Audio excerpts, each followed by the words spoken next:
Hello, welcome, and good morning. It's Pete Thorn. I don't know why I'm talking like this, because this is the way I sound in the morning when I first get up. Hi. All right, let's talk guitar. What do you guys want to talk about? Anybody in the chat yet? Not yet. What did I do this week? I did a video for that orange pedal. It's right here. This thing sounds good. Like it a lot. Fox Tone Machine Fuzz is what this was based on. Which I've never... I know they're sort of notoriously fragile, Tone Machine, so I haven't messed with them very much. You don't see them very often. Has a great octave sound, this thing. If you guys haven't seen the video, check it out. A little promotion, self-promotion there. But no, I mean, seriously, it's a really, really good sounding fuzz. Like that. And then the other thing I did was the Fender pedals, which are sitting right beside me here. So that was a fun one to make. They sound really good. Compressor's really sweet with the blend knob on it and stuff, so you can, mix in some dry and keep your attack and all that. Overdrive and distortion are excellent, so don't hesitate in checking those out if you get a chance. They're really cool. I was impressed. Okay, there's some folks here now. We've got 23 people online. And I'm going to try and not get so far behind in the comments. I'm going to try and keep moving it along today. So, Tony says, greetings from cold England. Always wondered how me and Steve Stevens became friends. Through Dave Friedman. Dave was the one that introduced us. I think I've known Steve, I don't know, since probably like maybe 2007 or 8 or something like that. And Dave introduced me to him. I went to an Idol show, and Dave took me backstage, or was it House of Blues, I remember. And Steve said, I like what you do on YouTube and stuff. And, and I was like, dude, I've been a fan since I saw him first time in 84, 85 with Billy Idol. And and we just kind of hit it off. And then a few years later, we did that NAMM show band jam thing and stuff. Had a great time doing that. So I love Steve. He's really, really a great guy. Great people. And, him and his wife they're really solid friends. I really appreciate him, and he's a good pal.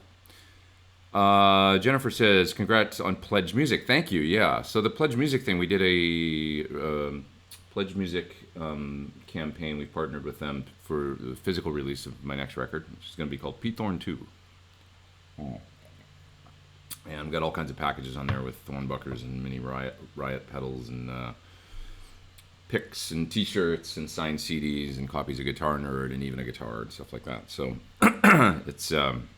it went really well. I'm really excited about it. And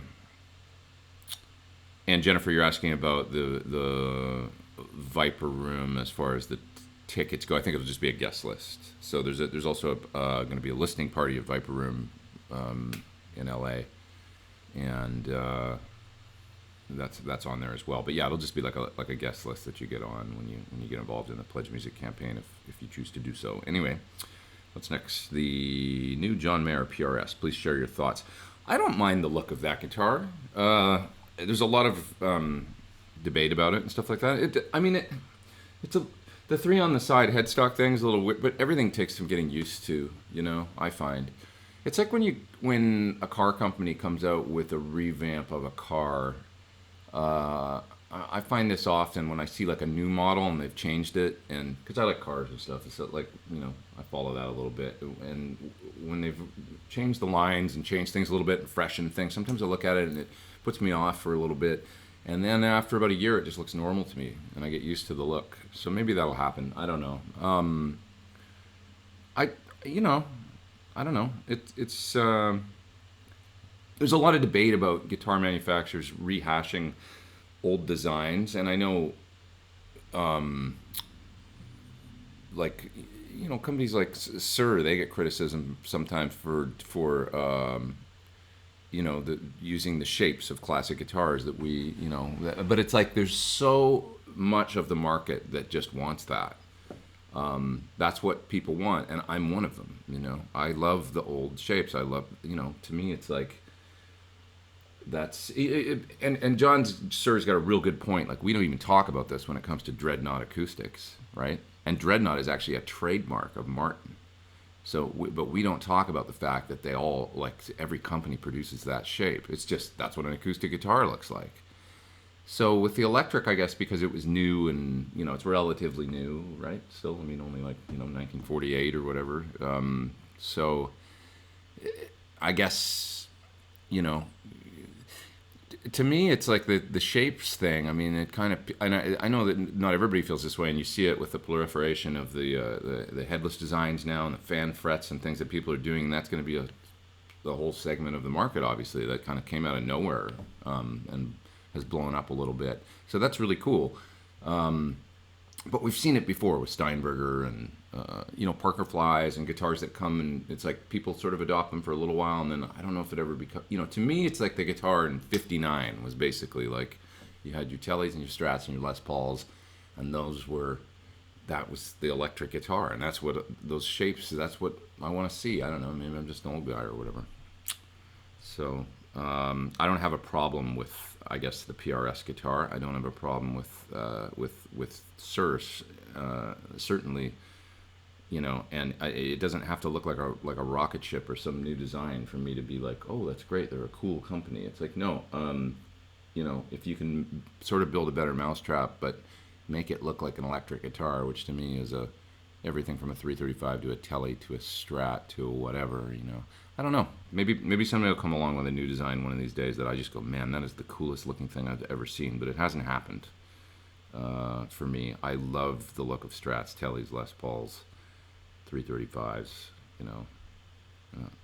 This was, Gibson, obviously, when they came out with the V and the Explorer, it was bold. In 1958, it was like, and people just rejected it. And now there's only like 300 of each or whatever in the world, and there's a reason for that.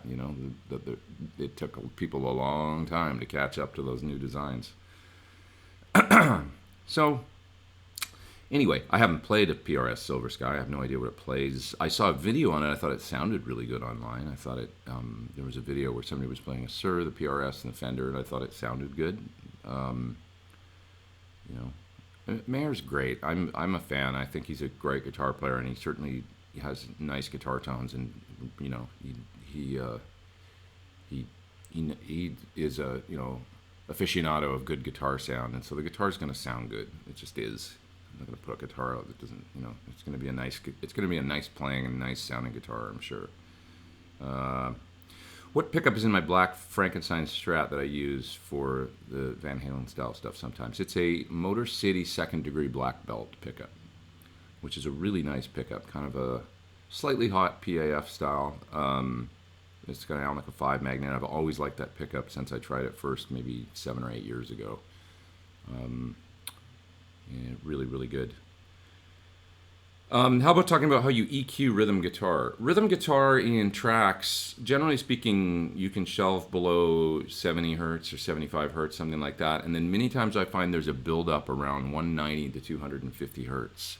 And especially if you're doing multiple rhythm guitar tracks and you're hard panning them and stuff, you're going to get this buildup in your track of low mids. And you can generally carve, if you're talking about live, I guess, I don't know, it's a different thing. But, that's generally what I do in recordings, is it's like you got to, and it doesn't have to be like severe, but just, a couple 3 dB at like 190 to 250 hertz, just to, just dipping out some of that low mid. And all of a sudden you're going to hear this clarity in the guitar tone that, it's just stuff you don't really need. Now, if you've got a trio thing where it's just bass, guitar, and drums, you can leave a lot of that stuff intact. That's what I find generally, is that with the less instruments going on, the less you have to carve. The more stuff you get going on, the more energy you're going to get building up in certain frequencies. What are my thoughts about compression after overdrives? I wouldn't do that probably ever. Maybe it's great, but the problem is that a compressor is going to bring your noise floor up, and an overdrive's adding noise already, so you're going to get noise when you do that. The compressor, to me, needs to come first. Generally you want it, you don't want it bringing up the noise of other stuff, right? So if you've got anything that makes noise in overdrives, even light overdrives make some noise. They're adding noise because they compress too. they're clipping the signal, and they just sort of pull the noise floor up. So you add a compressor after that, and the sound is already compressed with the drive. So anyway, I generally, like in the video that I did for the Fender pedals, I used compression and overdrive together for the very first solo part. Excuse me, it's burping time because I've got my fruit smoothie with egg protein powder, and it makes me burp. So, yeah, I used the Benz. I got it sitting right here. You can't see it, but the Benz compressor into the Santa Ana overdrive. I had the drive real low on the Santa Ana. I had the Benz set kind of conservatively, but it was compressing. And then you're able to get a nice kind of, sort of a bluesy drive with a little bit of sustain that doesn't even sound necessarily that overdriven. This, by the way, the Santa Ana overdrive sounds really good for everything. It's a good overdrive pedal. Like everything from barely clipping, which is what I was doing in that part. It's the very first sort of melody solo part that comes in that I'm playing on my blue guitar in the neck pickup in that video. And so I had the drive set real light with a bit of compression. It's a really cool sound, I thought it sounded great. And then all the way through to I think the next part I play, the next lead part I play is the Santa Ana with the boost on. And it's like got, like for an overdrive pedal, it's almost getting to distortion territory, and it's got a lot of gain, a lot of sustain. So it's just a real versatile pedal with a full 4-band EQ, which you don't really see on that many overdrive pedals, right? If any. Bass, middle, treble presence. Okay. Paul says my playing was great on the Fender video. Thanks. I had fun making it. It was really fun. It's always fun to do those sort of songs where I just, for me, it's like I'm just writing a song. I'm having fun writing a track. And then the video for the so I get the coolest tones I can, no different than I would with like, making any other song, but within the parameters of I'm going to use these pedals to get all the tones. And it's kind of a fun challenge, and it's just fun. All you really have to do is write a song, record it, and then take some pictures of the pedal board basically after each sound, and then once you're editing the video you can get into more detailed descriptions, but that's all I really do. And obviously video as I'm recording the parts, which I guess is sort of a pain in the ass, but I do it. Haha. That's the gig. Kurt says I am an upper intermediate level guitar player. Whenever I go to open blues jams, it's like the amount I know shrinks from 100% to 40%.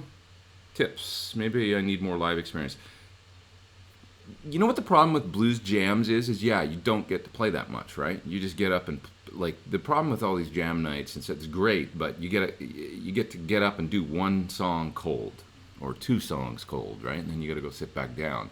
That's not like real live. It's a live experience in a way, because it's kind of the worst case scenario live experience. You're not warmed up. You got to get up and play. You don't know what it's going to sound like up there, and you got to go from 0 to 100 kind of, right? Like right out of the gate, and just be like, you dive in, and before you know it, it's over, and you're like, I didn't even really get a chance to kind of get into it. But it's good live playing experience for certain situations. Like, for instance, I was thinking about it from the perspective of, like, when you go do TV shows, it's kind of the same thing on a real high professional level, like a late night TV or whatever. So if you're on Tonight Show, or like, I did when Leno was the Tonight Show, I did it, I think, 15 or 16 times over the years, something like that. So, and the experience was always exactly the same, where you go and you go to play. You get there at the beginning of the day, and at about 11 a.m., you do a sound check, and then at maybe 1 p.m., you do camera blocking, which is sort of like a second chance to check the sound and play a little bit. And then you've got about a 3 or 4 hour wait where you just sort of sit around and there's nothing to do. This is on the NBC lot in LA here. So great time to go get anxious about your performance that's going to come up. Your one shot on to get it right on late night TV or whatever. And then you go to play, and if you've ever seen, if you remember the Leno show, there's a screen down, and then the screen goes up and the band starts. So he introduces you, this thing goes up, and you play. And so you go to get ready, and you get out there, and there's the screen down. You can hear the audience out there, and you can hear him talking. You're just making sure your amp works and your guitar's in tune, and you're ready to go. And then all of a sudden you see this thing fly up, and then you start, and it's just like the most sort of I mean, the staff there was always so nice, and Jay was actually always really nice. He'd come by and always say hi to everybody, and he's just a really cool guy. So it was a nice, comfortable experience that way. But it's anxiety provoking, you know. So back to the blues jams and getting up and having to just play. I thought about it recently, like these jam nights that happen around LA a lot. It's the worst case scenario. You got to get up and play, and you just got to do it, and then hope for the best, and then get out. It's kind of good preparation for those sorts of bigger TV gigs and things where you don't get a chance to warm up. You just go on cold, and in 3 minutes it's over, and you're like, what just happened, you know?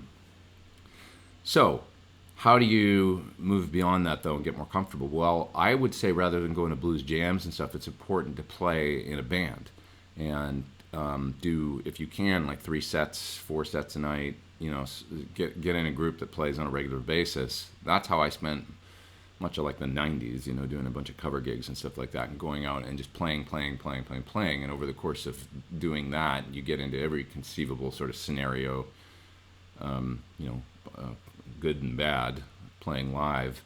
And you get practice at playing live, and you get better at it. So it's just the sheer amount of time put in, right? Practicing at home is one thing, playing live is another thing.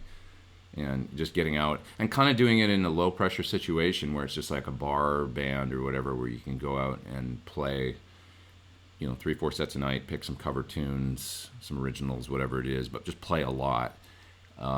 You get that practice. It starts to feel comfortable. It starts to feel like when you're practicing at home or something, you know.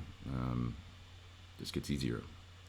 So I would say, yeah, maybe do the jams, but maybe put a band together and just play more. Even just rehearse, you know, play on, you know, Sunday afternoon in the garage or whatever, and just jam and play a lot and get into, you know, extended, you know, improvising and stuff, and see what that feels like, and it's helpful.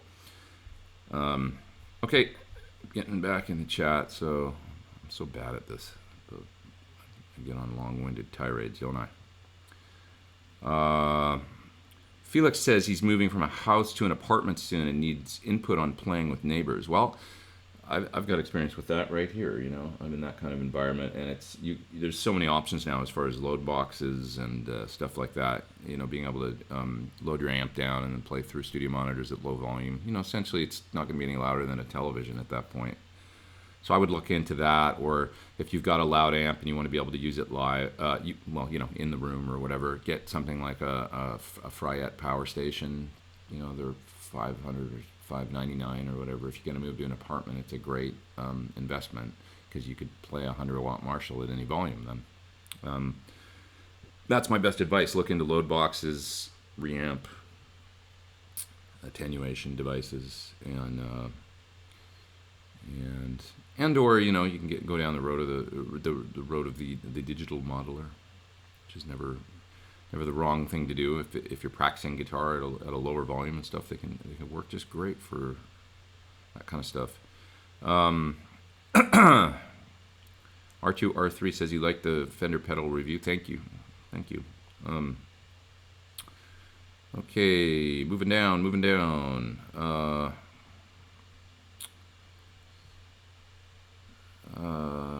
Let's see here. Top 3 musical things. So the top 3 musical things that Chris Cornell taught me, whether he spoke about it directly or not, while I toured with him.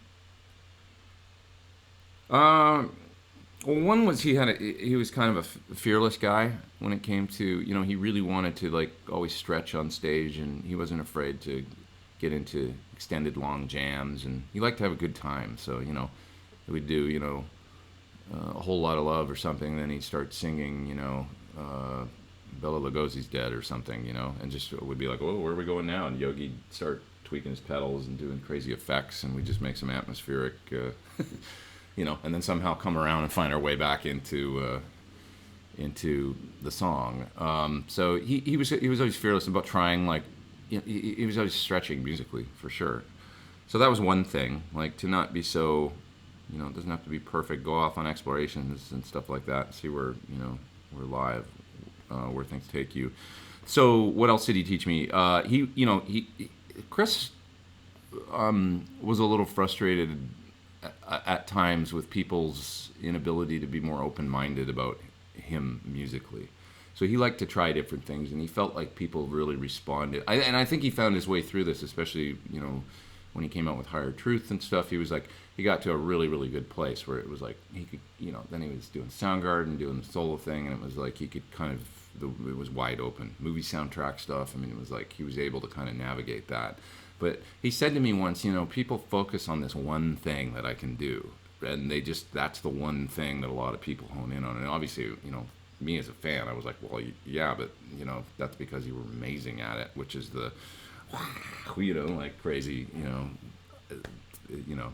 beyond the wheel or whatever, kind of that intense rock and roll, voice that he had. That was the thing that a lot of people were just drawn to. They wanted to do that because he was like a rock god, but he loved to do other stuff too. Chris loved everything if it was good musically. He loved Elvis Costello and all kinds of different songwriters. And so you heard that reflected in Soundgarden. Like no two albums were the same, and by the time they got to Down on the Upside, they were doing all kinds of, like Ty Cobb, or like, these different sort of, there was, you'd hear, banjo and things, or like different things. They were just not afraid to experiment at all. So that was another thing. It was like the reason Soundgarden was such a force to me was obviously the talent of the individual members and all that chemistry coming together, but it was also because it wouldn't have worked had they been like a metal band. They were not a metal band, They were like a combination of like taking the best elements out of all kinds of things and then experimenting. And I thought that was so cool about them, And everybody kind of got their moment to shine as a writer and also as an instrumentalist in that band, Kim has a crazy kind of wacky avant-garde guitar style. That shone and made it, had he been a shredder or something, it wouldn't have worked. So Chris had a real respect for that and the things that the contributions that everybody brought and stuff. So I learned that too. Like it's really important to, to think outside the box and bring in all these different elements and stuff. Make something new. That's kind of why people responded to Soundgarden. Had they sounded like, just the Led Zeppelin thing or something, it wouldn't. It just would have been kind of a. It's kind of the thing like that where I have a problem with a band like Greta Van Fleet a little bit. Great. It's young guys are playing in a high level. It's awesome, and I hope that they do well, and succeed. But it can't just be the Led Zeppelin thing. It's not going to be. They need to do something. I can't wait to see where they go because they're young and stuff. So, I would think that it would be super beneficial for a band like Greta Van Fleet to look at a band like Soundgarden and go, okay, why did these guys rocket through to, because Soundgarden wasn't, it was like when you see the progression of that band, through, when they kind of got a bad motor finger and then eventually all the way through to Down on the Upside. I mean, you saw the Super Unknown was the sound of the band fully arriving to me. It was like, holy shit, like this is, this is just went up to a level where it's like that's probably to me the best album of the 90s. So just personally, at least rock album. So that kind of exploration and not being afraid to, and so the other thing about that he taught me about like Super Unknown, because I had long discussions with him about this kind of stuff, was that because of the position that Soundgarden was in as kind of, the granddaddy of that whole scene, really, one of them, for sure, top 2 or 3, right? They were in a position creatively where they could do kind of whatever they wanted to do. They had total control. So artistically, over the, everything from the videos to certainly the records to the album cover to everything. So they worked themselves into a position where they were able to do whatever they wanted to do, to the point where I was told, Chris told me basically, it was like they didn't have to let A&R people into the studio. They didn't have to play them rough mixes. They could just do whatever they wanted and turn the album in, and they had to put it out. And that was the sort of the fruits of being, they waited, to sign the deal a long time. They turned down deals, and they worked themselves into a position where they could basically do whatever they wanted to do and have that freedom. So that's, I guess just to take what you will from that about what I learned from that. I know it's not a very sort of astute sort of 3 musical things that I learned from him, but there's a lot of information there to unpack, I think, and that's kind of like some of the stuff that I learned from him that has always, ever since, in the last 10 years or whatever, that's had a big effect on me. Understanding his path, why that band did what they did, where he went afterwards, his frustrations afterwards when sometimes maybe people wouldn't accept that he was doing whatever he wanted to do, but artistically that guy was, he was pure, like transparent and pure, and just wanted to be a creator and keep moving forward. Do I use a boost on solos when using in-ears? Yeah, I use boost on solos generally. My boost is a dirty boost, like an Archer or something, generally a Klon type. Do I still have my pedal board based around the Helix? It's right here at my feet, and I have that pedal board. You may not see me use it all the time, but I am using it all the time. I have it hooked up here, 4-cable method, to the Kemper. So I run into the pedal board and come out of the pedal board into the Kemper, out of the Kemper back into the Helix board for post effects and stuff, back to the Kemper, and then I go to my interface. And so I'm using them both together, and that's kind of my home rig. And I've done many sessions, and I don't use it for like pedal demos and stuff like that. And the reason is because, generally speaking, I think that many times people want to hear an amp in a pedal demo. Correct me if I'm wrong. Some people might not care. They might be fine if I use the overdrive in front of the Kemper, because in theory and stuff it should respond the same as it would into an amp. But I just think that mainly people want to hear, when you guys see me doing videos for YouTube and stuff, you want to hear an amp, generally, is what I would think. So that's part of the reason why I don't use the pedal board that much in videos and stuff, but I do use it all the time for if I'm doing a session or just practicing or that kind of thing. And I have used it live and it worked great, and I will do so again, both alone and with the Kemper and with the PT100, and I've used that in many different situations. Okay, let's see here.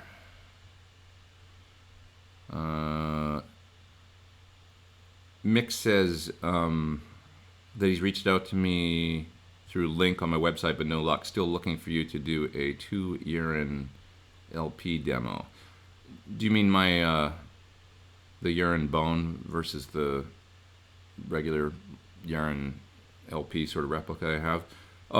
The problem with the videos and the requests for different videos, I love that, and I love that anybody cares and that they've got ideas for things they want me to do, but I'm generally backed up about, these days, like honestly, about 10 videos deep of what people want. So, like this week I've got to do, what have I got sitting over here right now? Like the tonal recall from Chase Bliss. I've got a reverb pedal. I've got a tri-chorus. I've got a Marshall-style overdrive. I've got 2 software videos, one for Mercurial and one for Positive Grid, and another sort of JHS. And that's all. And each one of those things would take me 2 days or something to do, at least, of like pretty solid work time. So that's what's always happening, is there's always this backlog of folks that, and I've tried to balance that out with doing things like the Amps in the Zone videos, because those are fun, and I know a lot of like people, many times they'd rather watch those than watch a pedal video or something. But it's just like there's a constant backlog of this stuff to do. So when folks are requesting the videos, which I love that people care. It's just like I just kind of physically actually don't have time, because I also have to finish my record and do other stuff and find time to do my laundry, which I have to do today. So don't stop asking, but it's difficult sometimes to do all this stuff. Bertel says, have you tested the tonal recall? Yes, and I really like it, and I have it here, and I'm going to make a video for it. It'll be one of the ones that I do coming up soon. It's a really, really good sounding delay.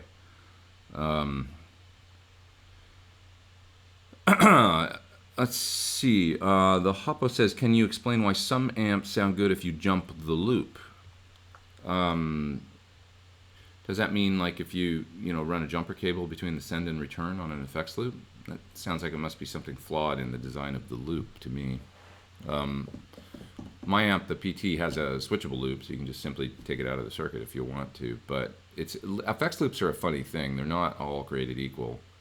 And like Sir has a real like sort of, he's very opinionated when it comes to loops, and rightly so, because he understands design and stuff and how they can rob tone, and they can be. He thinks a lot of loops are basically sort of bullshit that are in a lot of amplifiers. They're just not designed well, and they're tone robbers, and they're like, he thinks, many times it's just like, why do they even put this in the amp? If it's going to be like this, it's not good.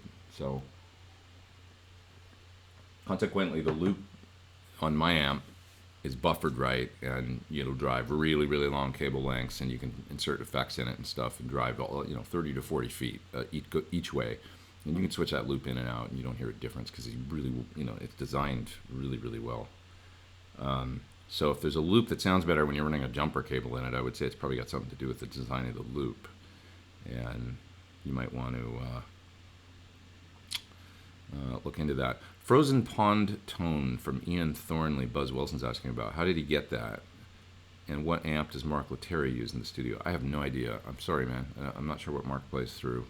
What an amazing guitar player he is, as well as Ian, obviously. Frozen Pond, I don't know. I have to go listen to it. Give me a week. Ask me again next week. I'll try and remember to go check that out. Here, let's make a reminder. We'll make a reminder for Wednesday.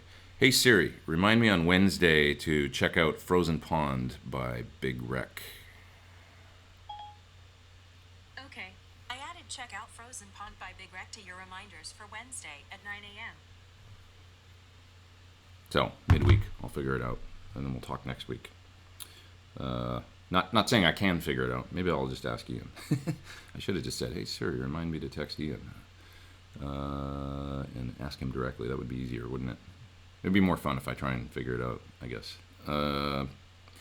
Since the aux is out, is the Sir load box a boat anchor for you? No, definitely not. It sounds great, and I love the tones that I get out of both of the. It's like the one thing to know is that the Sir was designed. The load was designed. You probably know this if you know about these load boxes, but it was designed to mimic the impedance curve of a greenback loaded 412. The aux has reactive load as well, and it was designed around a Jensen impedance curve. So they're quite different. So if you want to go for the ultimate Marshall, thing and make sure the impedance curve is right, the Sir is going to actually be the more accurate thing. It's a moving target. You can only model one impedance curve, and every speaker cabinet configuration and speakers have a different one. So you have to kind of pick when you're a designer, because you got to pick all the parts and everything to model that particular curve. And the results that I've used the thing for years, going way back, and gotten some killer tones. So I love the sounds I get. I have one sitting right here along with the aux as well. So the Celestion IRs and stuff are.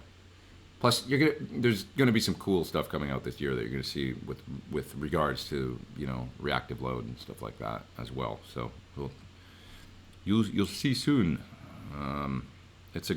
The Sir's a great unit. The other thing is, the aux is at one end of the spectrum, and it's just awesome with the sophisticated software app and effects and everything else that comes with it. The Sir is at the other end. It's a bare bones, basic, awesome sounding load box that then you can add other stuff to in your DAW.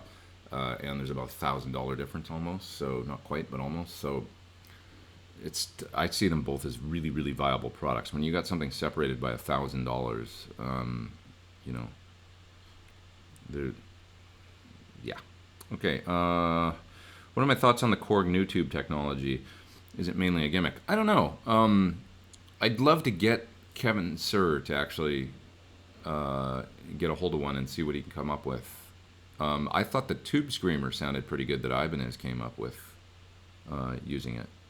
From what I could hear online, this is a Sweetwater demo or something, and I thought, that's cool. It sounds different enough than a regular Tube Screamer that it's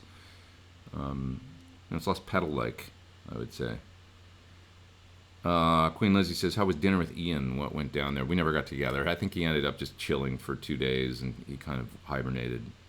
He had said he wanted to get together and do dinner, but then the weather wasn't great either. It was like, it was like raining for a couple of days, and I think he just kind of chilled and went home. Let's see. We got about 379 people online. That's not too bad. Moving down, moving down, moving down. Will Guitar Nerd album be on Pledge as well? There's packages. Pledge is kind of for new music projects, so it won't be, it won't be like, hey, I'm doing a Pledge campaign for Guitar Nerd, but you can get Guitar Nerd as part of the different packages on the Pledge pre-sale. So go to the Pledge page if you want. Maybe I'll post it in the comments after when we're done here. And but if you search for my name on Pledge Music, it'll pop up and you can see all the different packages. A couple of them include copies of Guitar Nerd. Let's see here. Did I play on the Chris Cornell Higher Truth record? No, I didn't. He made Higher Truth with Brendan O'Brien, and Brendan's a terrific guitar player. So I'm not 100% sure about this, but I think anything that Chris didn't play, Brendan probably played.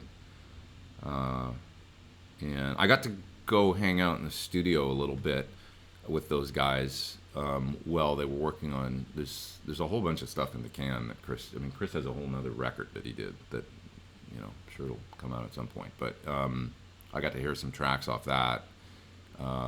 Really cool stuff that he'd recorded. And he was in there working with Brendan. So Brendan's a sweet guy. He's very, very nice. And they were working at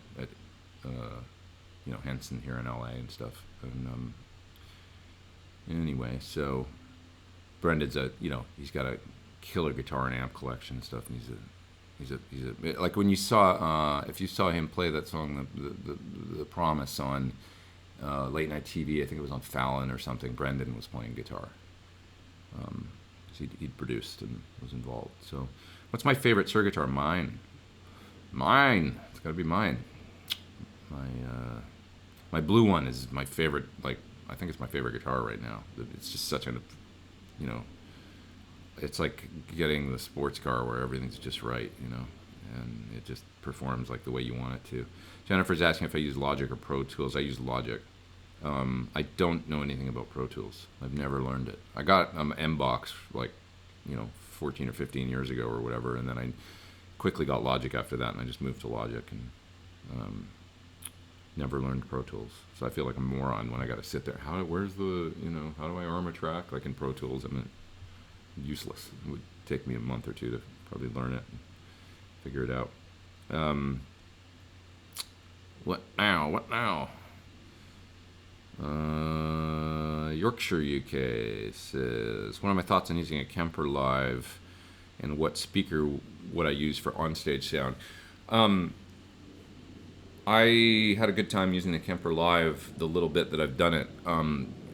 I would probably, because mine is powered, so I know you can do a thing where you take the powered output and plug it into a speaker guitar cabinet, and then you could run your speaker simulator outputs to the house and all that. That's probably what I would do, and I would just use like a some kind of cool guitar cabinet, 112 or 212 or whatever, just so I could monitor the sound coming out of the Kemper. If you're talking about full range cabinets, my favorite full range cabinet that I've tried is the Atomic CLR. What's the best way to train your ear? There's got to be great apps for this and stuff now. When I went to MI, I trained my ear via using a computer program that played intervals, and it would play chords like either dyads, triads. It would play all kinds of stuff, and then you would have to identify them. So it was kind of like a game. That was really cool, and I bet there's apps for that now. When I was learning songs off records and things when I was young, I would just listen to very, very small bits of music and try and, after a while your brain starts to be able to sort of, disseminate the notes and the intervals and things like that. And it's really just through doing, learning very, very simple riffs to start. Think, All Day and All the Night by the Kinks or something. Go learn that. Or, I Can't Explain by the Who. That was the very first song I ever learned on guitar. So learn the power chords and then find the place on the neck and learn them. And then work out your way up through listening to more and more complex music and just train your ear to pick out the parts. That's how I did it, I guess, was just through doing. Many people, though, I think the one mistake a lot of people make is they listen to too much music at once. They don't. You can only absorb like, sometimes, especially if it's more complex passages, you can only listen to like a bar at a time or something. You might spend 20 minutes trying to figure out that bar of music. So that's what you got to do. So, oh, there's a fellow here from Croatia saying yesterday was a Yogi concert. That's cool. I saw Yogi recently, like 2-3 weeks ago. He was in LA and we had a good time. We hung out and it was fun. Okay, let's see here. What pedal would I suggest to do the doubling effect like the old MXR flanger doubler? I don't know that effect really well outside of there's a plugin that models it that's in UA and it works really well. It's super cool. I think I know the one you mean. You're talking about the rack mount thing, but I'm not really sure about a pedal that could do that. I would say probably the closest you're going to get is maybe using a Mobius or something, which I've found to be the ultimate modulation jack of all trades. It really is great. Like I've been able to get, for instance, just the standard MXR flanger, like the EVH flanger style pedal or whatever. I've been able to get very, very, very, very close with the Mobius, closer than I thought maybe I was going to be able to get, to the point where I was like, yeah, that's basically the sound. It just works really well. Who's been the biggest disappointment to work with? I don't know. I can't answer that. Biggest disappointment to work with. I don't have like a lot of negative. I'm kind of a positive guy. Like I can see you might work with people and think it's going to be one way and then it isn't. But generally you look at it and go, oh, well, I can see the appeal, And so with many people, you get with them and it's like, okay, they've got this thing about their playing that is really appealing, or this. I tend to try and do that, and even like going to the negative. Like when you go out and see a band live and they kind of not very good or whatever, I generally try and instantly still enjoy my time by thinking about what is it that they've got right. Like, well, the bass player is really good, or man, the snare drum sounds awesome, or I try and find the positive in it and take that away from it rather than the bad stuff. So maybe I do that in work situations too, where I look at people's strengths and what they bring to the table. Because everybody's got something to offer. Sorry, there's no dirt there, I know, but that's really how I feel about it. Let's see here. A fellow named Lonnie says he's considering going to MI. A little different for me in that it's late in life, but it would be effectively paid for. Any thoughts? I mean, great, man. Awesome. Why not? If you've something that you want to do, and there's no rules anymore, when it comes to, like, for instance, you could probably at this point, I think, start a guitar career at 40 or something, and and start putting out records and nobody's ever heard of you. And what difference does it make if you're awesome? Like nobody cares anymore about It's just like people respond to, like it's like all the wrong stuff, like, oh, you have to be a certain age, or all those barriers to like creativity and doing what you want to do. Just let it all go. And if you want to go to MI because you can do it, why not? Like that sounds fun to me. Like how exciting, right? You get to it'll make you younger, like make you feel younger, and go enjoy. And I would totally take advantage of it if you have that opportunity. It won't be a waste of time. I think it'll be a cool life experience. Then again, you got to live in Hollywood, which is, well, maybe you don't. That's another story. Maybe you don't want to live in Hollywood if you're going to go. Maybe you do. Maybe you want to be right in it. But it's just a little crazy down there. Like as far as so much traffic and tourists and people and just all that energy all the time. It's really condensed. So I don't know if I'd want to live in Hollywood again. But I'm only 15 minutes from there. But I'm removed enough that it feels good. Can I explain the signal chain to run impulse response is to play quietly or through headphones? So you come out of your amp into a load box generally, which is going to take your amp down to line level. So speaker cable out of your amp into the load box, load down to line level, and you're going to take a output out of that. It's going to be at line level. It may be an XLR jack, or it might be a digital, like in the case of the aux, you can run Spitif out, or it might be quarter inch. Doesn't really matter. Sur reactive load could be quarter inch, but you can come out and then plug into either a recording interface or out into a power amp and come out into a guitar cabinet. But now you can do it at any volume, right? So you've loaded your amp down to line level, so now you're reamping with a power amp, and then you can, or you could come out into a headphone amp.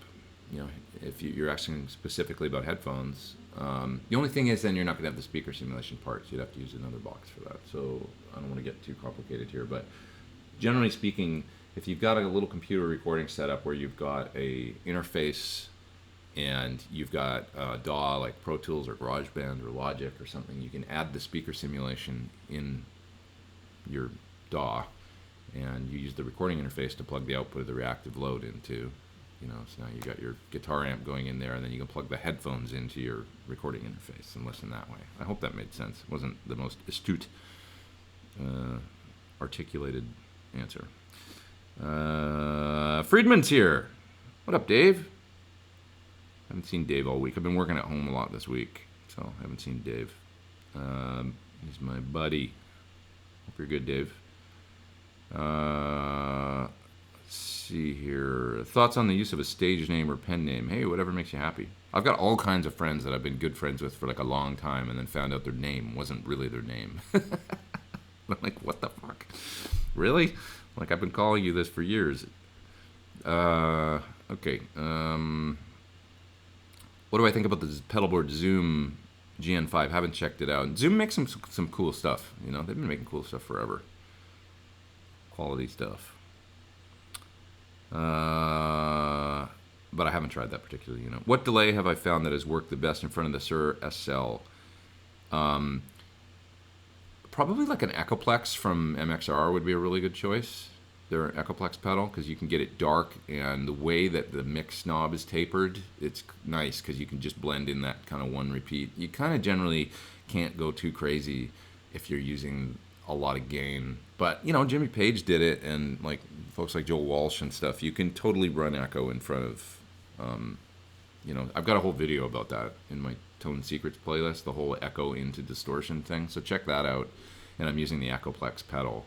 It's almost like a demo for that pedal almost. So if you go listen to that, and you can kind of see how you can get away with maybe 1, 2, 3 repeats, and it sounds good when it's kind of like, especially sort of shorter echoes. It's the Van Halen thing, really. Yeah, that would be my... Anything kind of tape delay and dark can work good. Okay.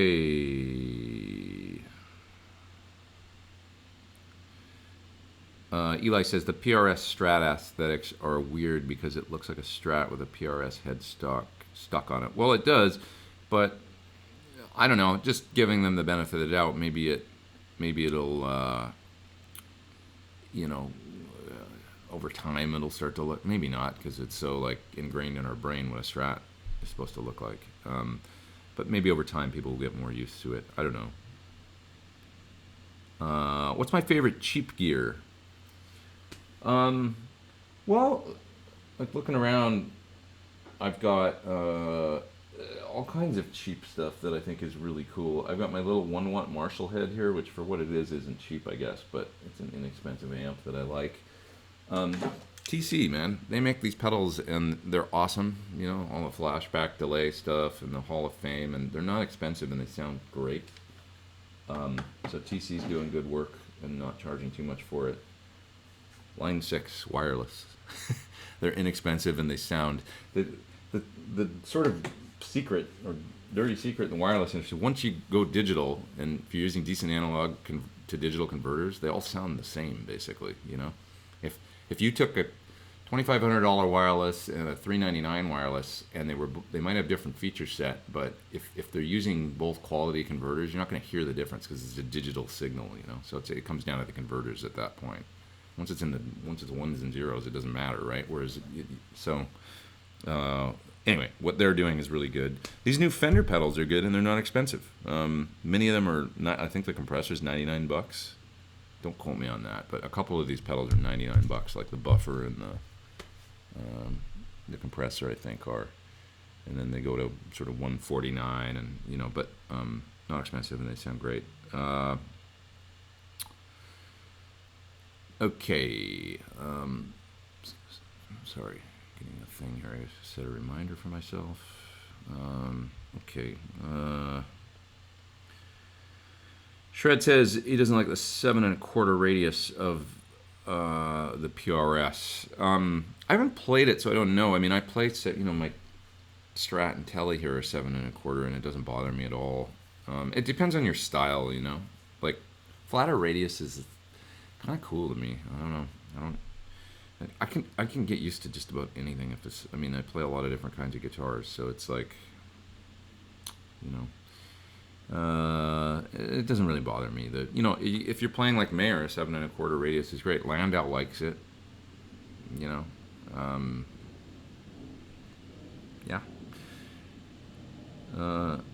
Let's see here. Christopher's saying, really enjoy hearing about your experiences with legendary musicians. I've been fortunate to get to meet and or play and work with some of these people, and it pinched me. I'm lucky. And he says, like hearing about Steve Stevens. Have you met or played with Jimmy Page? What about Alex Lifeson? I met Alex Lifeson once at a Sloan concert here in LA. Sloan's a legendary Canadian, kind of like the biggest Canadian indie band ever. Amazing band. So I went to see Sloan play, and I know Patrick a little bit from that band and stuff. And they were playing here in LA at a club on Hollywood Boulevard, and Alex was there. So I met Alex. It was cool. Just got to say hello, really.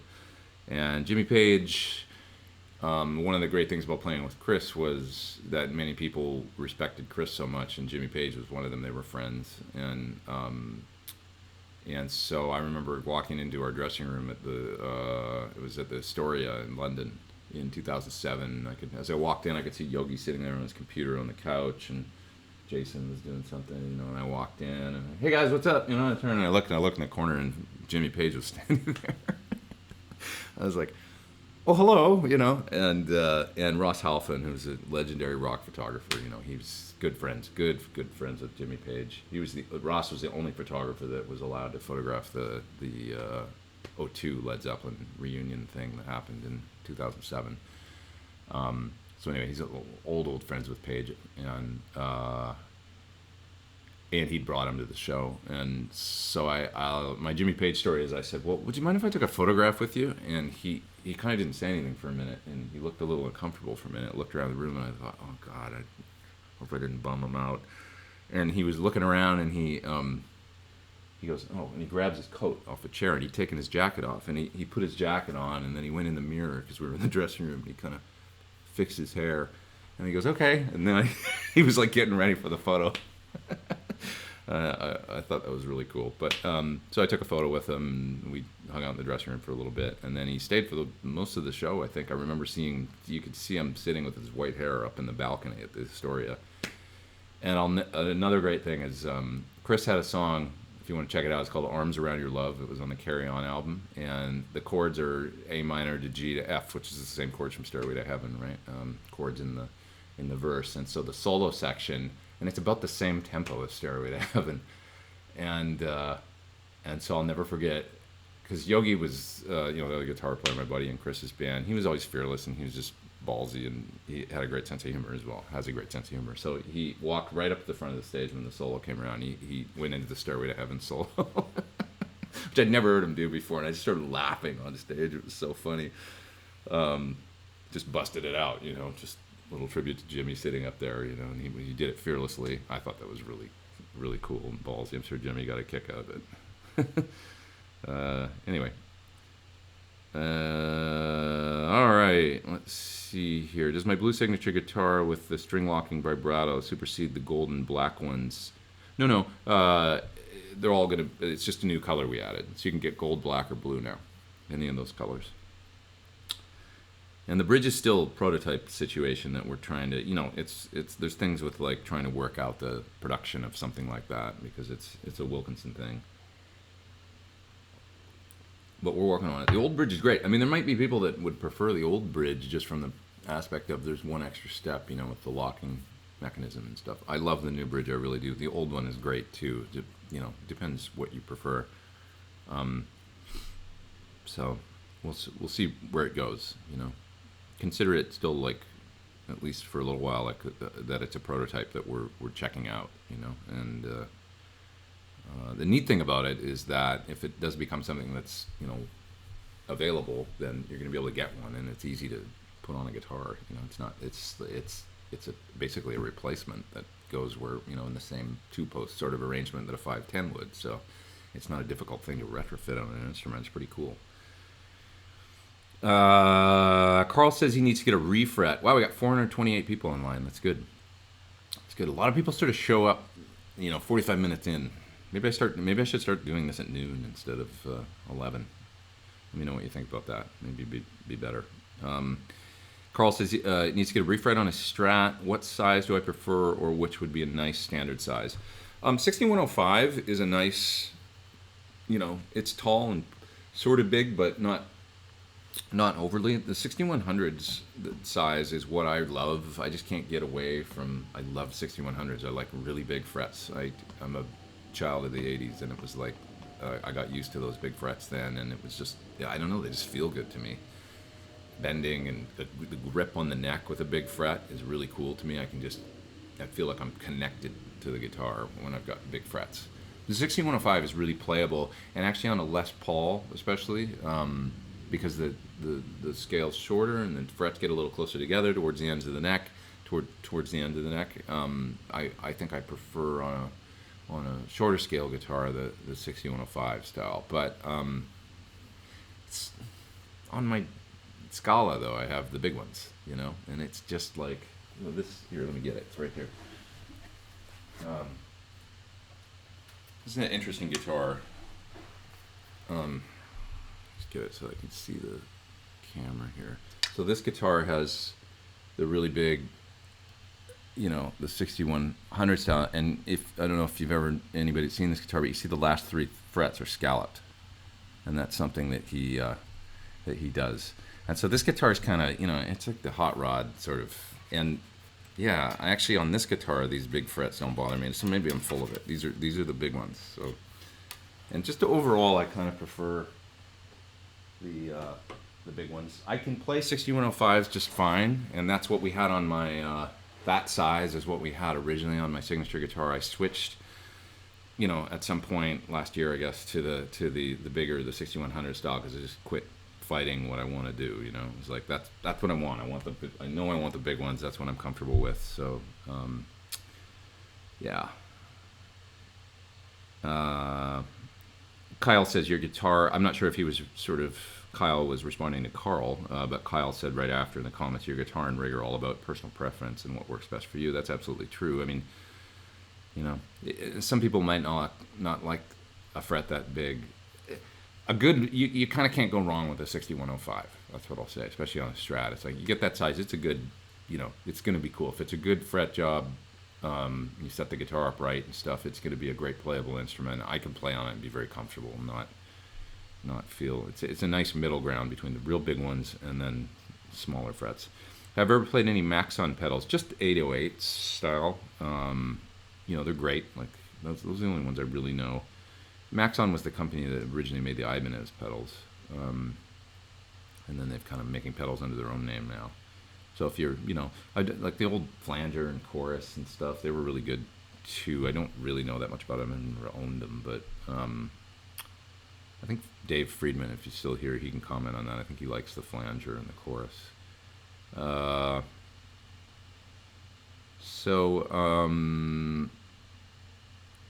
Cheddar Kung Pao says it's exactly the same, and there's tons of companies making S-style guitars. Not sure. Are you guys fighting? You guys are fighting. I'm gonna let you guys fight in the chat. Bertel again asked about the tonal recall analog delay. It's really good. It's really, really good. Okay, I have one sitting right here. So let's look at it. One of these pedals. So I have to do a video for this pedal, and I only got a chance to kind of plug it in and mess with it for a little while, but I was really impressed, and I gotta apologize to Chase Bliss because I've got to make a video for it, and it's taking me forever, but there's only so much time. But I do recommend this pedal if you're looking for an analog delay, and I will get to doing a video of it. Bypass switch, tap, obviously, in a really small pedal for a pedal with a tap, 2 buttons on it, so that's a really nice. And initially with Chase Bliss, to be honest, I got intimidated by all this stuff. I was like, oh my god, like what is all that? But then I realized that what it is really just expression stuff. So if you want to use an expression pedal with, so there's expression control voltage pedal jack there, then you can use all these switches to control what the expression pedal does. So initially I thought this was all tone tweak stuff, but it's not really. So then I was like, oh, okay, I can get my head around these pedals much easier. And basically what you've got on this pedal is a depth and a rate for the mod section, and then you got a tone control to really darken it up, because this delay can get really, really, really dark. Tim Pierce did a nice video for it, actually, if you want to check that out on YouTube. And it'll oscillate and stuff, do the regeneration. You know. Anyway, great pedal. Really nice. I like that people are still doing analog stuff and kind of moving it forward, but you know, working in the analog realm, because analog delays just have so much vibe. What's my thought on the EJ thin line Strat? I don't like F-holes on solid body guitars that never had them before. It looks weird to me. It looks weird having an F-hole on a Les Paul too, like Gibson did those sort of semi-hollow Les Pauls. I don't know. Just not into it. The one guitar it works on obviously is the Telly, but maybe that's because they started doing it in the 70s, and once again I'm used to it. I've seen it like my whole life. Tellys with F-holes. That's probably what it is. Maybe if I looked at the F-hole on a Strat for 20 years, it would be like, yeah, that's cool.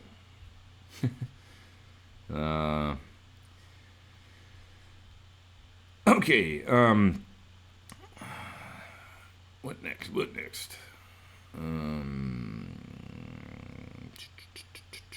John says he hated the look of a Fender Jag as a kid, and now he loves it and owns a few. I totally agree. I don't know if I ever hated it, but now it's like a guitar I actually want. And it's largely because of Johnny Marr. So now I think they're super cool, and I got to get one. But never owned a Jaguar. I've never owned a Jazzmaster. I almost bought a 65 Jazzmaster once at a store out in Monrovia, out east of Pasadena. They had a minty mint, awesome, like under the bed 65 Jazzmaster, and it was $1,500, and I didn't buy it. Ugh. It was one of those ones. I just didn't have the money, but I was like, how can I get this guitar? This is a good vintage guitar, and I know it's like I should get this guitar, and then I didn't. There was another, like a Les Paul Jr., SG Les Paul Jr. that I saw out at a vintage store in Pasadena. This is in the 90s, you know, it's $500. I didn't buy it. You know, those guitars are like, you know, a good deal on one's like $3,000 now, $3,500. Why didn't I buy that guitar? They're cool. Alrighty. Ryan says, wondering what model my white Telecaster is. Well, it's a Tele. Back in the day, they only had the one model. It's a 66. So it's a 66 Tele that I guess you could probably get a maple cap then on the neck, or the rosewood board. It's just, you know, the early CBS era Tele. And I guess it's an ash body because they did ash when they did the white ones, so most likely ash and rosewood board. Tyler Knoll says, please come to Vancouver and play a clinic at Long McQuaid. I would love to, man. I got to come up to Vancouver because I got good friends there, and I miss that city, so I'd love to do that. So, see if we can figure it out somehow. Moving down. Let's see your new Sir guitar signature. Okay, I got that one lying on the couch. There it is. The blue one. Black back. Black neck. That's kind of black gray, really, because it's matte. And this one has the big frets. Big old frets in it. It's getting dusty. I gotta clean it. I put some of those new Paradigm Ernie Ball strings on it this week, and just checking those out. And they seem really good. And it's got the crazy bridge that you can't make go out of tune. But anyway, love it. Here, I'll just keep it. 433 people online. That's awesome. Have I ever tried a Soldano hot mod tube in a Marshall? No, but I thought those things were cool when they came out. I never personally tried one, but I was like, oh, that's a cool idea. Kind of an interesting idea for sure. So Texican says he has no problem with PRS. It's just that they touted it was the culmination of several years of work. Well, okay, so let's give him the benefit of the doubt. I mean, I texted or DM'd with Mayer this week, actually, and said, congratulations on the new guitar, you know? And he wrote back and said, thanks, man. It's not just another guitar. He said something along the lines of, it's not just another guitar for the sake of it. Like, we really worked hard on it kind of thing. So maybe there was a lot of, like, I don't know, I haven't picked one up and played it, but maybe the neck is magic or something, or maybe there's some stuff going on electronically, or I don't really know. Like, you never know. Like, maybe he went back and forth and tried. It's like Eddie when he was coming up with pickups for his guitar. I was told they, you know, however many sets of pickups they went through to land on the ones. So it could have been, let's give him the benefit of the doubt, could have been a lot of, you know, maybe there's other stuff going on with the design of the guitar that, you know, I know it looks like a Strat, but, you know, on a Sur, it looks like, you know, that style of guitar too, but there's a lot of little details. The noiseless circuit, right? Which that can take a long time to develop, like a really, really cool noiseless circuit. The pickups themselves, just like little finicky things where, yeah, it's you're sort of making a guitar that looks the same, but, you know, there could be little details that they worked on for a long time that we're just not taking into account. I'm not really sure. You know, when you start working with these companies, you see what goes into design. You realize, like, oh, there's a lot more to it than, you know, little things that can take a long time to get right. But then you get them right. But then everybody, you know, to the untrained eye, or to a lot of people, they just sort of take it for granted. Like, oh, well, how's that any different than, you know? It's like, it's a little hard as designers, I think, because you feel like you get beat up a little bit, and, you know, it can take a lot of effort. And, you know, it's hard for John Sur, I know, because he puts a lot of love and time and quality, you know, into everything. And so things like the way, you know, like wire, you know, traces, the way things are laid out on circuit board, you know, like he could spend all day on some little detail of like how, you know, that's like some precision layout of something that's like he knows it's a better way to do something because the wire run isn't as long or something, so there'll be less capacitance build up in the preamp or whatever, you know. And it's like all these little details, and then people see it and go, it's too expensive or whatever, you know. It's like yeah, but I put like a year into designing this thing and making it, and then like a lot of people don't care about the little details, you know. So let's see. Any more details on the new Sur amps that are coming? So we're working really hard on some new stuff, and basically I don't want to talk too much about it because we just have this. We've gotten a little bit looser with it, but there's a general thing where you don't want to hype something too much, and then it's not there yet, and then people just lose interest or whatever. But essentially, there's a desire for smaller, lower power stuff. That's obvious, right? That's kind of the trend. And then just trying to figure out ways, because obviously tube amps have been kind of like, you know, how do we not make tube amps like deck chairs on the Titanic at this point? There's been a trend towards, you know, obviously modelers and stuff for a long time, and, you know, so it's like we, you know, love tube amps. That's tube amp aficionados. We love them, and it's like, how can we make these relevant and make them a viable, like, as opposed to just sort of moaning about it, the fact that not as many are being sold. It's like, okay, well, how do we take this and move it into the future and make it something where people go, yeah, I can still have that tone, and be able to just reach out and turn a knob on a tube amp that lights up and it's cool and it's got tubes in it, but also make it something that's really supremely versatile and you know, usable in different situations, everything from practice through to home recording through to playing live gigs with it, you know, and make it reliable and not too big and not too heavy and not all that good stuff. So just balancing all that stuff, you know.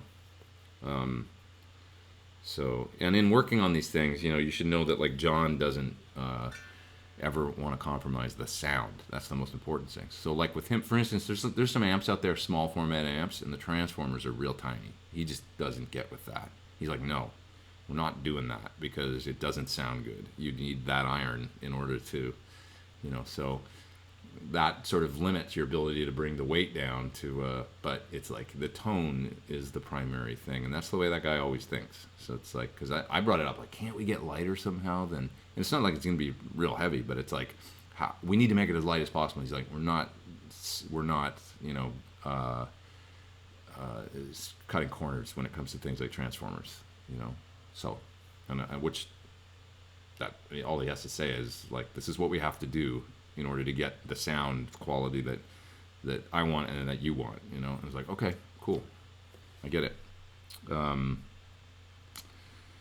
So, and Phil's saying, can we hope for a PT25? We're definitely doing the smaller thing, definitely a smaller one. That's the trend, is like, more so than 50 watts. It seems like people want smaller. So there'll be some different stuff, but it's like we get it, that the focus has been really on the smaller stuff, that people just don't need 100 watts many times, or sometimes 50. They want a smaller thing. So the goal is like, you got to have all the tone, but maybe in a smaller format and with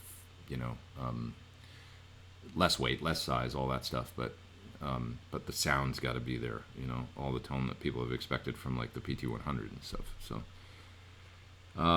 what guitar do I prefer for down tuning, and any reasons why? I like different guitars for down tuning. Like sometimes the Gibson scale, like a Les Paul down tuning, can give you a certain sound that they're generally kind of spongier and springier on the low strings with a more give, but sometimes that's cool for like, and then if you want a real taut kind of down tune thing, tighter and kind of more focused and less wobble in the tuning and stuff like that, then certainly the longer scale works better. So it just depends on the sound you're going for. In other words, if you want like, if you want it to sound like Soundgarden or something, it's better to use the Gibson scale, I would think. But if you want it to, you want real tight, then it's like the Fender scale, or longer scale can tend to work better. Comments or advice on using a 2-amp setup and options, please. There's a couple different ways to do it. You can either use, the different style rigs are basically like, you've got 2 amps, you can AB them or ABY and use them together. So that would be like, maybe you want to combine, so you've got like maybe an ABY box, like something like Radial makes, and you can split out to the 2 amps and either use one, the other, or blend the tone. So that's one way to do it. Generally, when you do that, you got to kind of run all your effects in front. So some of my favorite amp rigs like that would be like, say, like a deluxe reverb and something like an AC30 or AC15 blended together. That can be just a killer 2-amp combo where you've got the Voxy thing and then the Fender thing. When I was touring with Melissa Etheridge in 2011, I took out a very vintage style rig where I was running all my pedals in front of the amps, and I used the SL68 and a Jim Kelly amp, and I would AB the two. I would never use them at the same time, but I had obviously the Marshall style thing with the 68, and then the Kelly was more my clean or edge of breakup sound. And there's a video, Pete Thorn rig rundown 2011 or something, and Sir came out and made it, and it's pretty well recorded and shot and stuff, and so you can see how I used the 2 amps and AB between them and used certain pedals and stuff like that. So that's another way to do it. What I do now using 2 amps is I basically use a PT100, come out of the effects end of that PT100 and go to my pedal board into my stereo effects like H9s and Boss Delay. I'll come stereo out of the last H9 in that chain and go back to the return of the effects loop of the first PT100 and to the return of a second PT100. So I'm only utilizing the second amp as a power amp. And then you've got stereo coming out of the effects. So when you get things like ping pong delays or a rotary sound or whatever, it's in stereo. So you're using the 1 amp as kind of the brain and the tone generator with the preamp, coming out of the effects and into your effects, coming back from the effects into that amp and also to a second amp. And the second amp is, you're getting the stereo imaging and stuff like that.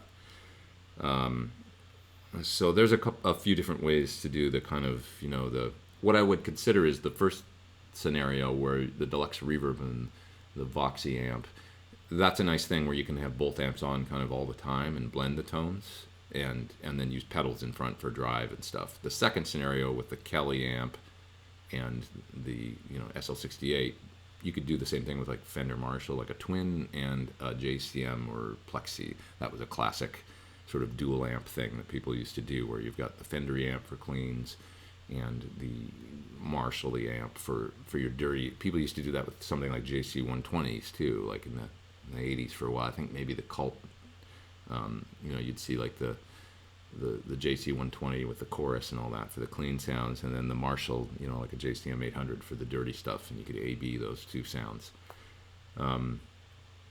Yeah, so there's some options.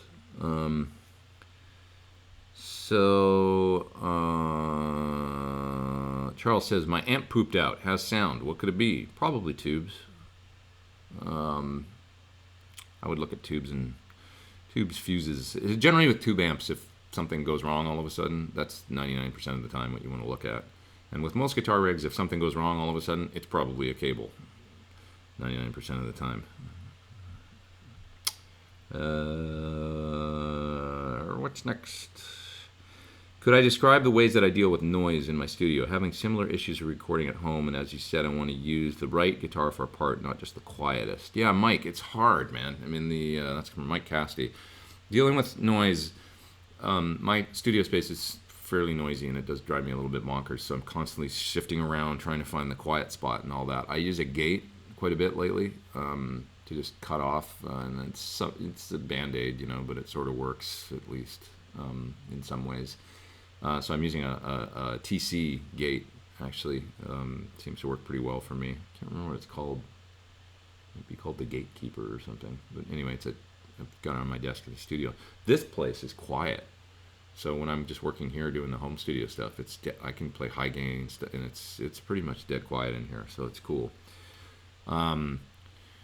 Rocktron stuff seemed to be like Hush stuff was always pretty good. Or there's that ISP decimator thing. You might look into that.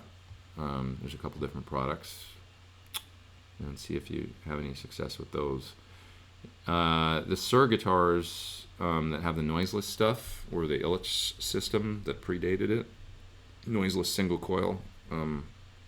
Illich makes like backplates for guitars and things that you could look into that. Thoughts on Cairo Knife Fight? Seen them on my Instagram a while ago. Dude, they're cool. Really cool. Like, I saw them at so on my Instagram, it was at the Silver Lake Lounge. And George he's a buddy. He's a great guy. Yeah, but I was really impressed. I mean, it's hard work what they do. Like, in that he's got a really cool guitar rig. He hauls all that shit out to every gig that he does. I mean, it's multiple amps and cabinets and stuff, and a big old pedal board. And then the drummer sings and plays, and it's cool. It's just like,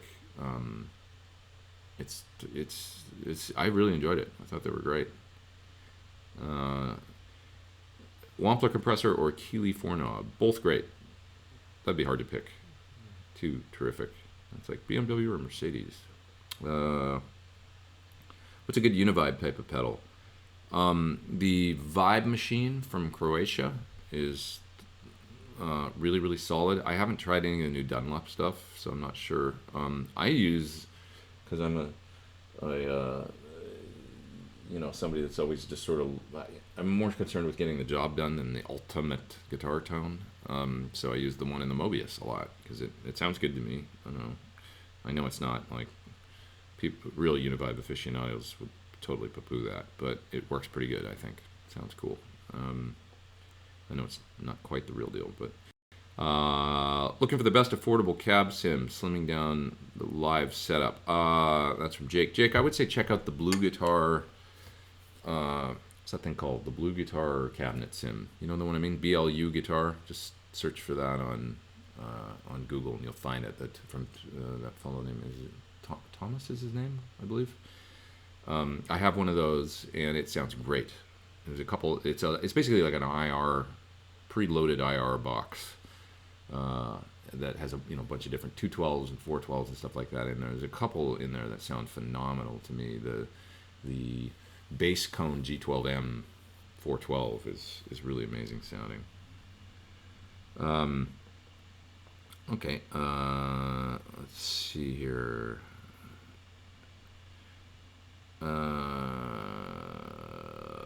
Ali says he wants to know my preference of Helix versus Headrush to AX8, and I hate that question, but And he says not all of us could afford all three. They're all great. I mean, there's different. I can only tell you the advantages, and I could work with any of them, to be honest. So it'd be hard to make I don't know. I can't really. I honestly don't know what to say. You know, so the Helix has a really nice app, and it has a nice interface. It's got an expression pedal built in. That's really cool. The amp models, man, the new Friedman one that's in there sounds phenomenal. Dave hates that, I know, but he thought it sounded good too. It's a good modeler. I mean, the Helix is solid. The AX8, I mean, it sounded great too. I used it with Laurie on the Tim and Pete show, and you guys heard some of the sounds I came up with for it. I think it's terrific sounding, and the editor especially. It's a little more complex editing on it, you know, but it is a nice size. I really like that. Like, it's super robust and stuff like that, and I like the way it's built.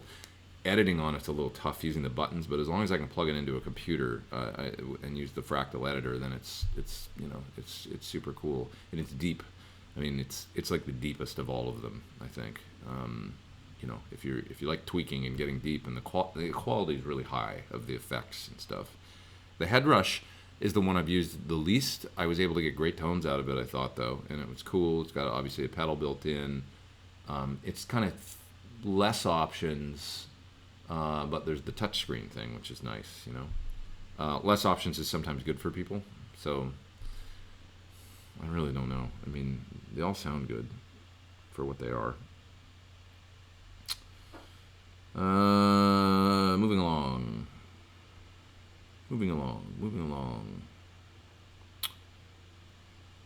Let's see. What picks do I use? These ones. Oh, dropping things. Sorry.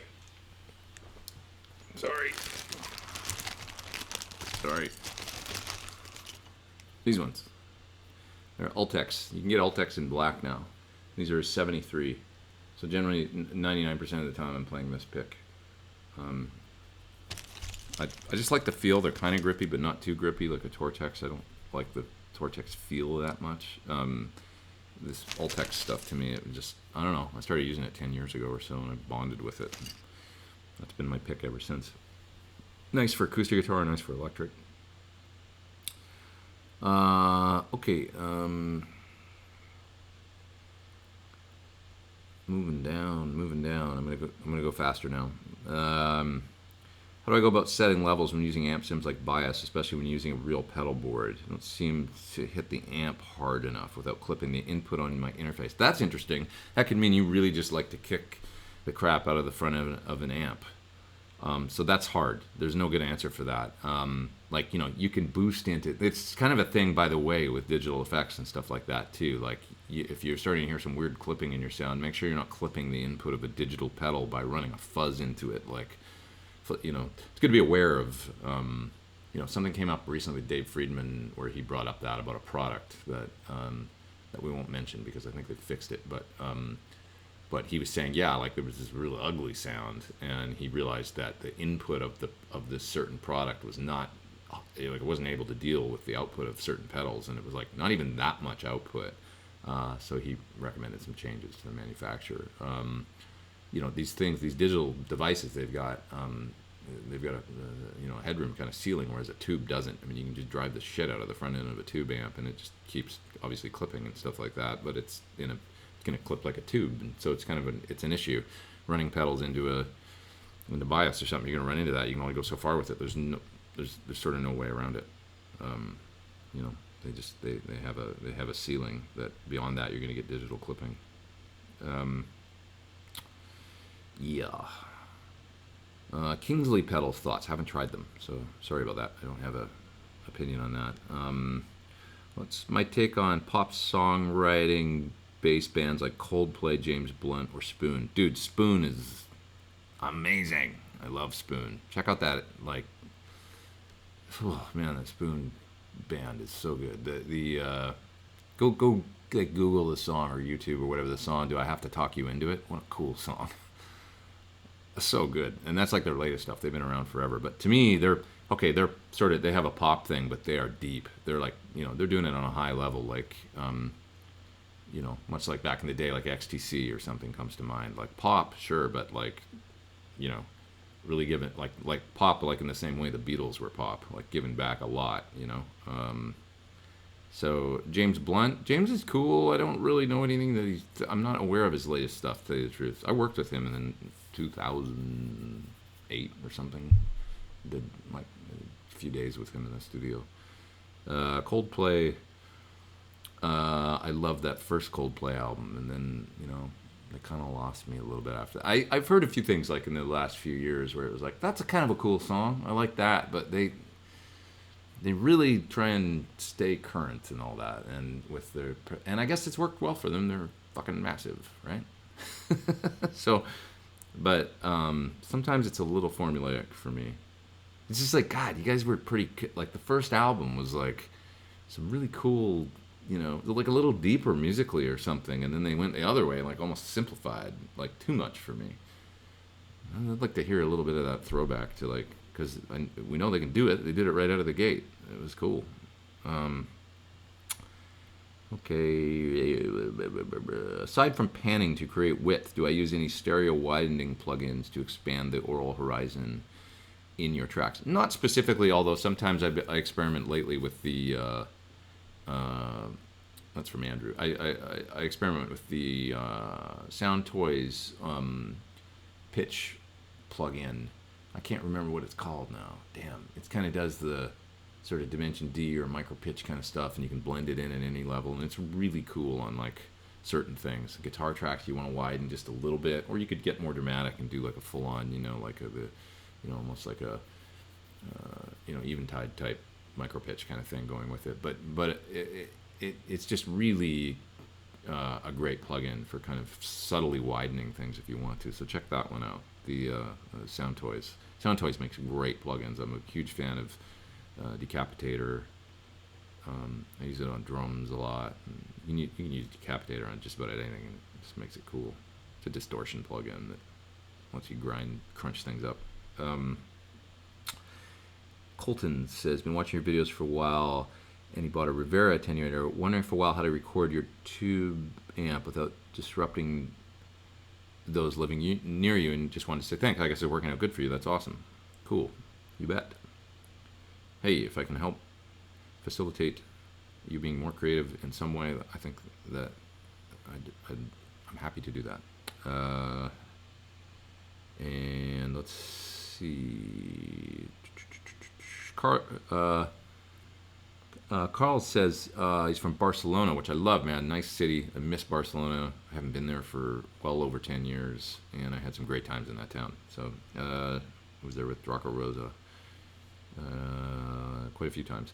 Do I have plans on coming to Spain? Man, I'd love to go to Spain again. I really would. I had a great time there in Madrid. And I've been all over Spain. With Draco, I toured we crisscrossed Spain like crazy and spent a lot of time there and had a lot of fun and saw some amazing musicians, like flamenco guitar players and stuff that just, it was like, holy shit, that's a whole thing I don't know anything about, and that's a whole other instrument. So it was really inspiring. Do I ever get nervous before a live show? Yes, still do. Hope that never goes away, actually, because it's makes you rise to the occasion and kind of reminds you what it's all about. Oh, there goes the chat jumping around. I was doing so good. I was doing really well with my moving down carefully through the chat. But anyway, okay. I'm gonna try and go quickly through a bunch of questions here. Sorry, I can't read your name here. It says, you despise jumbo and medium frets. You don't like jumbo and medium frets. And why do I think they're so popular? I think probably, just different strokes for different folks. Stealth Parrot says, tragically hip. Yeah, they were cool. Aaron Bigsby says, Dave Friedman, you should buy Gibson. I agree, Dave. Buy it. Just do it. Don't even question it. No, because when you buy a company like that, you're, of course, taking on all that debt. So that would be problematic. Let's see. Patrick says, I mentioned I don't have very big hands. Do I have any advice for wrapping thumb over the neck or getting good vibrato for someone that can relate? Vibrato is just the thing you really have to sit there and practice, but not really. I mean, you just got to pick a neck that's the right size. I'm pretty good using my thumb around the neck. I mean, I don't have a problem with that. Like to fret, sort of Hendrix style with with the thumb around the neck and grabbing that. But they're not. I just have average size hands, really. This neck. That's I guess part of why I chose the medium. Or what's the neck on my guitar? It's the C Slim. I can't remember what it's called, but it's not really that slim. But it's not like a huge fat neck. I find that it's just comfortable. Okay, moving down.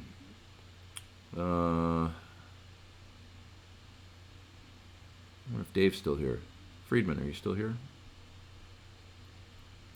Leon says he pre-ordered my new album on Pledge. That's so awesome. I appreciate that. You guys go check out the Pledge page, and if you don't mind, see if there's anything there you're interested in.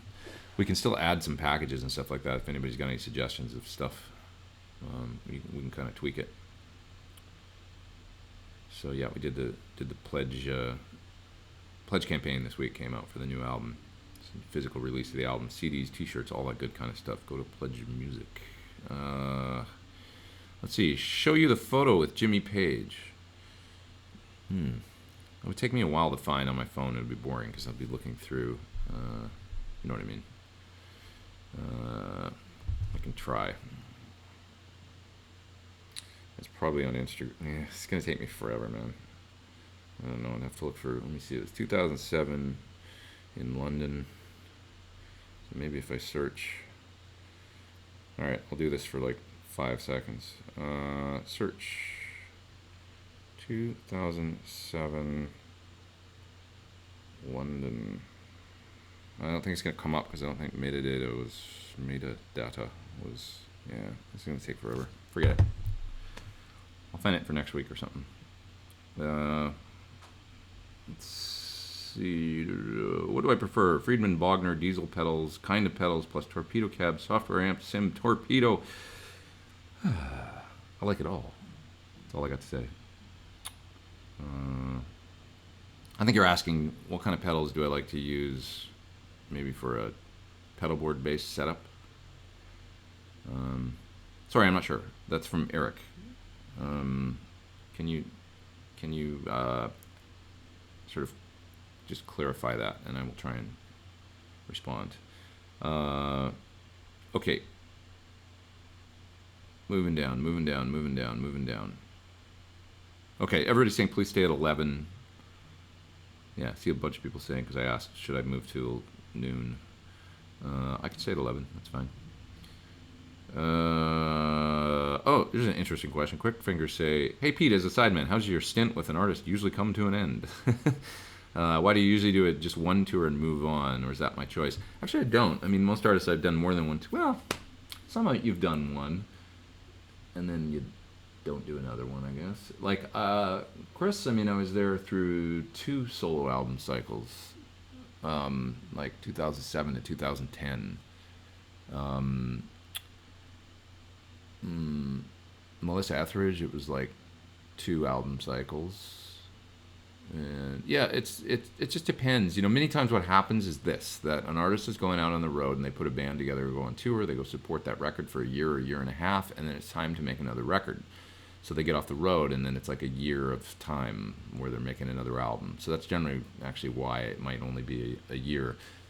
You go get another gig, you got to work and make a living, and then by the time they're ready to go on tour again, maybe they want to get a different musician, or maybe they want to start a whole new band, or they call you back and you go back and do it again. So, but many times it's really just that gap in time where they're going to go make a record. Now sometimes they ask you to play on the record, and then you're involved in that process too. But other times not. It just depends.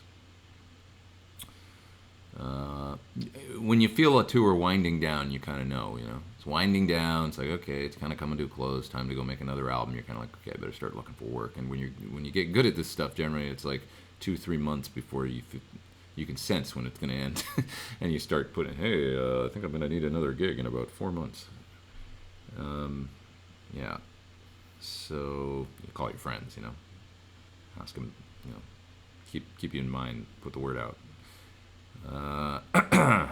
Okay, CAAOD50 says Carlo. He finds it an unforgiving amp. What do I recommend to make it a bit more forgiving? John will hate this, but lower the filtering. You could talk to a tech about the filtering and try and lower it a little bit. And filtering when it makes an amp stiffer. So you could do things like also changing the negative feedback, I think. But I would talk to John about that, about the design. See if, there's probably a few things that you could do to mix up the feel a little bit. The earlier amps the CAA amps have a stiffer filtering, which keeps it tight and robust and fast and all that, but it's not doesn't give quite the way that like a vintage Marshall does or something. So it's just a different thing. It's a balance. It's a balancing act. How do I set up a delay for lead?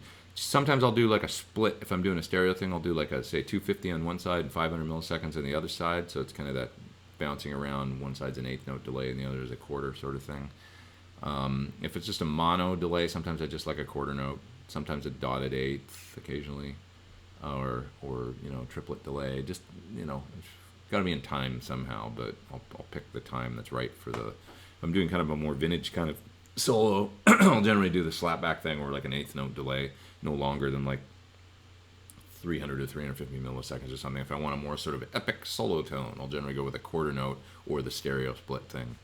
And depending on the vibe I'm going for, if you want the delay to be more present and more obvious, lots of long notes with delay carrying over, then you don't want it to be too dark. You could use a digital delay and have the delay kind of a similar tone to the core guitar tone. But if you want it to blend and you're playing lots of fast stuff, you don't want it to muck up the your shred. Then you can make the delay a little darker, kind of mellow it out, roll the top end down to like 3K or 4K or something like that. Cut off a little bit of the top end. Then you'll find that you can have the delay nice and loud in the mix, but it doesn't get in the way of the core guitar thing. Yeah, somebody like Tim Pierce, he likes really dark delay, like really, really dark, so that it just floats behind the guitar sound. You don't even really perceive it as like obvious echo sometimes. David says try 6,000 frets. You'll never go back. I know, those are the really big ones. I've never had a guitar with 6,000s on it. Those are the biggest that you don't see very often. Yeah. Okay. Now we got 450 people online almost. It's so rad. Well, I can't go anywhere. I gotta keep doing this because it's a good crowd that we got going right now. Okay, I'm moving down. Was Cornell's voice loud when he sang in the room? Sometimes. It was pretty all over the map, actually, Paul. That's from Paul. I've sat in a room like in radio studios with him where it's just him and me in a very small room, and he'd be singing, and I would pay attention to that because I'd be right there with him. Actually, really, some of the best memories I have is going doing these early morning radio shows with him where we'd be in Chicago or something in some radio studio. And you just sit there and you'd play like a Stone or something. It was really great. But I do remember that when he sang on stage with monitors, or if he was using in-ears, his volume changed a lot. So I remember doing rehearsal with him, and he had a problem with his in-ears one day. And this was in the early, like the first 3 weeks of the gig. And so he's like, I'm not going to use these right now. Just give me the wedge. And so he had wedges going, and he sang then, and his voice was like 3 times as loud because I had him in my in-ears, and I had him in, I think I had a wedge then too, or maybe I was using wedges, I can't remember, but had a mix going, whatever it was, and I was like, oh my God, because he started singing with the wedge. And a lot of singers do that, in-ears you can sing quieter, and it helps save voices many times because they're not pushing so hard. So anyway, Dave Friedman jetted somewhere in the chat. It was probably half an hour ago. I'm just seeing it now. Nice to have him here. Have I ever played Stereotone amps? No, I've never played one. I know they're well built. He's basically built copies of other designs, which is, is what it is, man.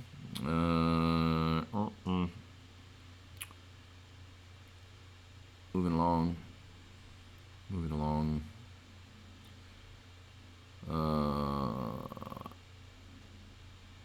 How do I go about transitioning away from a signature piece of gear when you find something you like better? I've never really done it. It's a good question. I don't know. The signature thing's relatively new to me. I mean, I guess we've had the PT100 for going on 10 years now. It's amazing, actually. Like the original CAA one was 10 years ago. But I've been using it ever since as my main amp. Okay. Have I played Phil X's pickup? No, I haven't. I have not.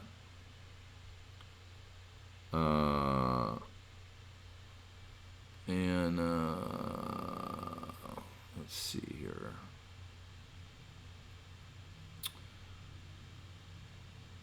Okay.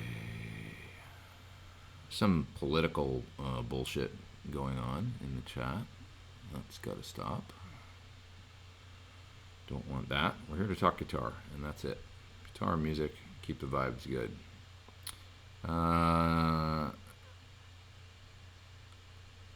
Everybody's got good conversation going in here, but I'm just not seeing any questions. So sorry, guys. It's taking me a second to work through. You guys are kind of talking amongst yourselves.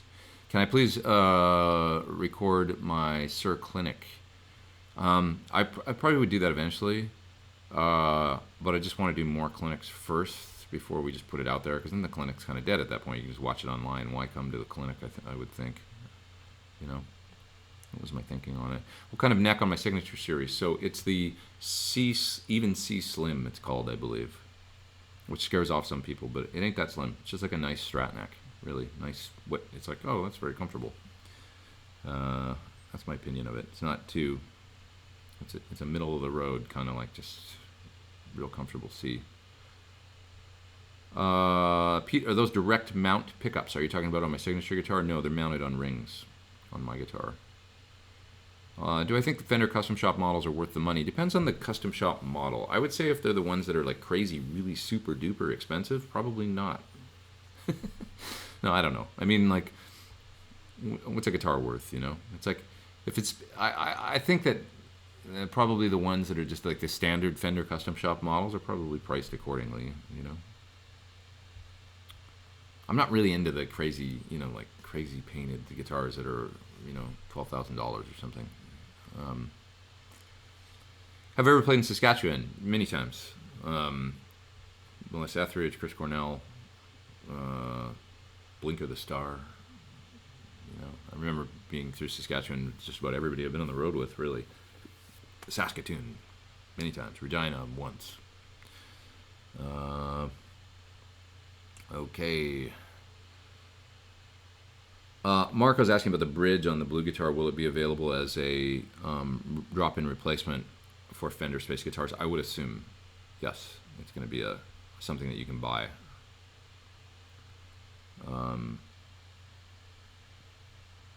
Okay.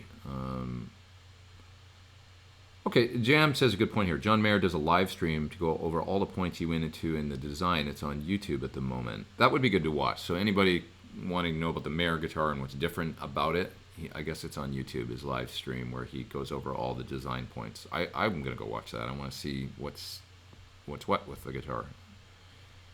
Before we look at it and just go, it's just a Strat, maybe we should look into it and see, because like I was saying earlier, there's many times this design stuff that goes into these. It takes a long time, and it's funny because a lot of people want the vintage shapes, designs, and all that good stuff, but they don't realize that, like, there's a problems with the vintage guitars. If you play old guitar, you've known whether I mean, otherwise we'd all just be playing 70s Strats or whatever, right? A lot's gone into the design since then to make guitars that basically look like that, but that perform much better with modern, vintage design, modern features or whatever. I mean, a lot of these companies like Fender and stuff, they build their guitars that way. New ones that are like vintage looks with modern mods. Okay. Joshua says, bought Thornbuckers this week, play a matchless he plays a matchless Spitfire. Any tips, anything you should try? Not really, just I set the neck pickup up, substantially lower than the bridge, and just try and balance them. Set them up with a clean sound. Set your amp clean, and then try and balance the pickups using the amp clean to get about the same volume. Raise them up and down. Generally with the bass side, I've got it slanted down a little bit on the bass side, not quite as high. Yeah.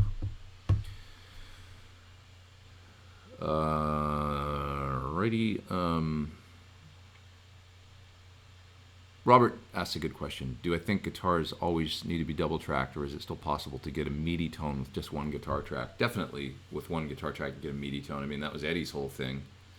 I remember, okay, I'll tell you a good story. When I went up to, I love this, when I went up to his place to talk to him about making a video for it was the second video for the 5150 pedal.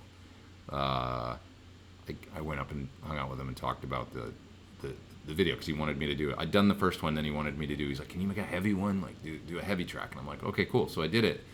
And I was like, "So," I was talking about the direction of it, and I go like, "So I wonder if I should like double track the guitars and stuff, and do solo up the middle." He goes, "No, just like go from the rhythm part to the lead part and play it." And I was like, just started thinking like that's his whole thing. Like that's what he did. He did live, and I was just cracking, going, well, cracking up like. That was your deal. You were amazing at that, and almost nobody else did it. Like, he played like he was playing live, and just very few overdubs on any Van Halen record. So I love that he was like, no, you don't need to do that. Like, so anyway, I ended up doing it. I ended up double tracking, doing the solo, and I remember going up and showing him the video afterwards, and mentioning it. Like, sorry, I did it this way. But I'm not you. It was funny. He was like, that's fine. Anyway, so Robert, check out Dean DeLeo as well. A lot of the STP records, he does that. Just one guitar, where it's like different guitar tones in each, different parts. And sometimes like a whole verse will go by and there's a mono pan guitar, and it's cool. Like sometimes smaller tones are, they leave a lot of space for it's addictive getting into the double tracking thing, and I do it a lot. But it's like, because you want that big full wall of sound or whatever. But if you can do the one guitar thing on certain things and just kind of, it's a cool thing, Smaller is better sometimes, because then when it comes time to get big in a chorus or something, it really has impact, So it's just like light and shade and dynamics and all that good stuff.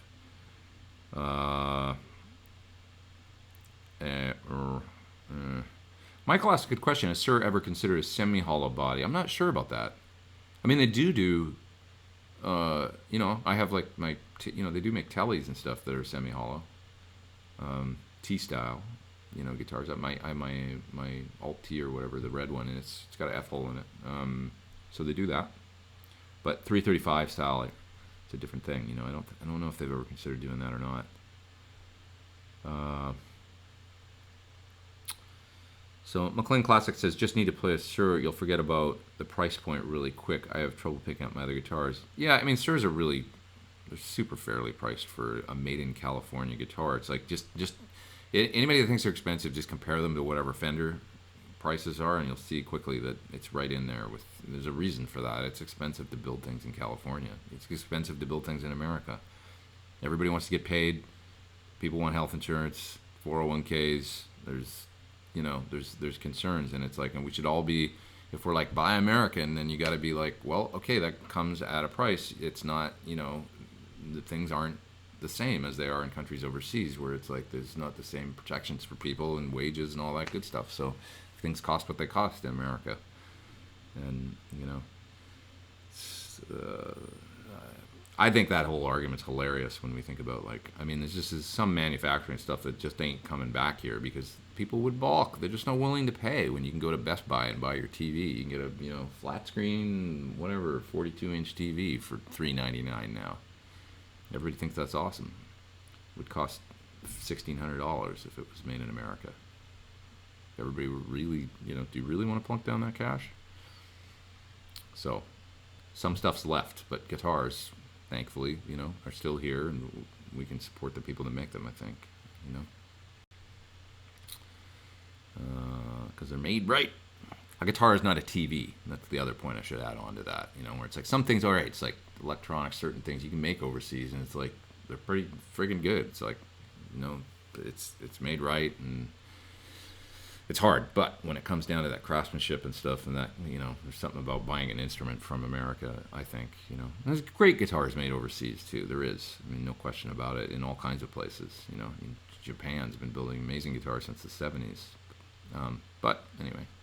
Will there be other colors of my Sir signature guitar down the road? I hope so. I'd like to keep it kind of unique colors, because that's, with the ocean turquoise, it's got to be special.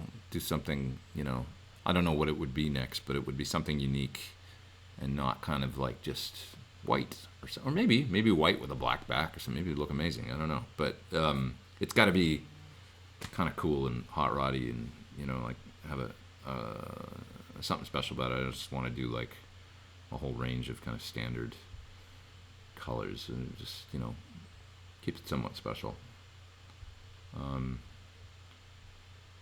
Moving down, somebody's asking about Seriatone amps. I've never really played a Seriatone. Ichiro, the other guitar player in Tyoshi Negabuchi's band, which is the band I play with in Japan, he uses a Seriatone that is a copy of a 2-rock, and it sounds quite good, I think.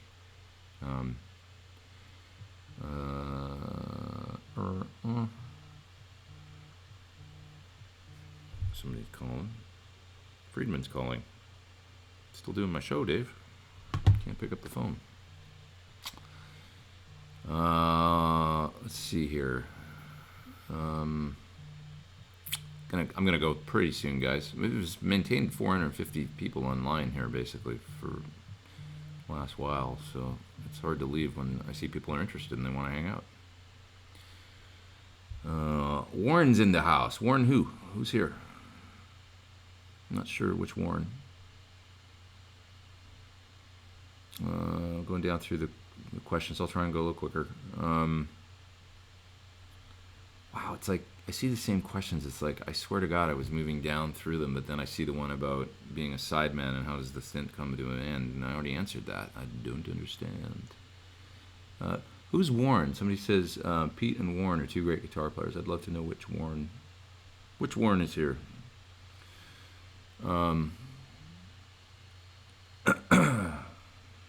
Please say hi, Warren. Let me know which Warren you are.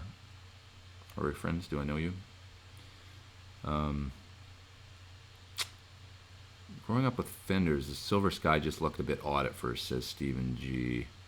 But it's growing on me. Yeah, that's kind of what happens. It's like a little weird at first, but then you look at it for a while and you go like, okay, it's cool. Any specific brands of tubes to recommend? Tubes are tough because they, it's like I use, the JJs are what's been in the PT forever. I like the Chinese preamp tubes because I like the sound. JJ preamp tubes are generally quiet, but I don't like the darkness of their 12AX7s. So the Chinese preamp tubes and the JJ power tubes has been the formula for a while. But occasionally manufacturers had problems with those JJs. Sir hasn't had a problem with them. They seem fine, but I know other people that have. So, EL34s seem to be really consistent and reliable, and not a lot of failure going on there, which is important. The JJ 6V6s are supposed to be some of the most robust tubes ever made. They're just consistent, and they sound kind of more like a 6L6 evidently, but really consistent. I like the long plate LPS Sovtex in the phase inverter position, and in general I like that tube. That's about it. I mean, there's not a hell of a lot out there these days, So it's just kind of like good tested Chinese preamp tubes. So they're noisy a lot is the problem. You got to find quiet ones, especially in high gain amps. Okay. Any newbie tips for a fractal user? Get into using the editor on your computer if you can. I find it much easier to edit. That would be a tip. Running into 2 amps through effects returns only or straight to DAW. Yeah, just getting into the editor. It's just easier to use using the editor. That'd be my number one tip. ISP Decimator is great. I should get one of those and try it. Nice for high gain noise reduction, people are saying. Are you still getting tons of use from the Digitech Freakout? I love it. It's on my board. I got it right here. It's great. I used it the other day on a solo for something on the record, and it's just awesome to be able to get a little bit of feedback without. I don't use it all the time, but it's like, it is really cool. Okay, what do I think of Adrian Belew? I love him. He's amazing. I saw him a little while ago at a gig here in LA. I can't remember what it was. It was like a Beatles. What the hell was that gig? It was at the El Rey, and it was like a Beatles thing. And Adrian sang and played a lot of Beatles songs, which was awesome. Like it was just really special, I thought. And he looked like he was having so much fun doing it too. It was really cool. Thomas Blug is the guy that makes the. People are saying is the guy that makes. That's right. That's his name. I'm sorry, I forgot his name. I knew it was Thomas. He makes the Blue Box speaker simulator, which I think is a terrific speaker sim. Okay. Gonna go soon, but I'll take a few more here. I'm trying to move down really quickly through a bunch of questions. I just got past the one where somebody was talking about the unforgiving sound of a PT, or not a PT50, an OD50. So, okay, moving down.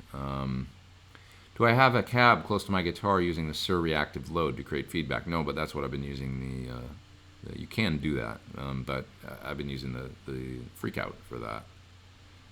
Me and Ian Thornley should do an album. I would love that. I really would. We've talked about doing things together, and I'd love to. I mean, it's a little intimidating. I'll just be his rhythm guitar player if that's okay. I love, playing with that guy. It was amazing doing that. But I'm such a fan. He's just so awesome, and a great guy. What kind of beer? Well, I don't drink a hell of a lot of beer because I don't eat gluten. So gluten-free beer. So there's a whole bunch out there. Omission's really good, I find. What's that other one? Daura or something? The beer from Spain is gluten-free. It's okay, but I don't really miss beer. I got into cider because I can't drink beer anymore, and I actually really like good cider, like dry cider, good English cider and stuff. It's kind of my bag now. See, Aaron says, Pete seems like a wheat beer guy. No, I can't do that. That's the problem, is the wheat. So I really miss this beer called it. Was my favorite, a 1903 from Craftsman Brewery, 1903. It's just a lager or a pilsner, I can't remember, but it was really, really good. And I miss drinking that a little bit. I might have to cheat on the gluten thing every now and then. Just go for it. It's good stuff. Occasionally when I'm in Japan, I drink a beer after a gig because they'll bring beers back and be like, hey, otsukare, after the gig, everybody's cheersing and stuff. And I'm like, okay, I'll drink a half a beer. I know it's going to kind of make me feel bloated, but not that I don't drink, though. Probably drink too much. It's just tequila or cider or wine. Yeah, check out Nada Surf's more recent albums. I like Nada Surf. They were a good band. I always like that band. They got a bum rap because they're one big 90s hit. I like their song called Always Love. That was a great Nada Surf song. Super cool song. Simple, cool kind of pop rock song. Love that song. Great lyrics. Always love. Hate will get you every time. That's the chorus. Loved it. What a great lyric. How's the Ox treating me? Love it. That's awesome. Let's see here. You need to come up to Cosmo Fest. Oh, god damn it. This chat just skipped. I was right in the middle of a question and just is what it is. Sucks. Nothing I can do about it. Somebody's saying, come to Cosmo Fest in Toronto. I can't because I'm going to Japan right then. So, unfortunately, I'm not going to be able to do that. I think it's in early June, right? And I think Big Wreck is playing, I think. I was asked to go, and I can't go.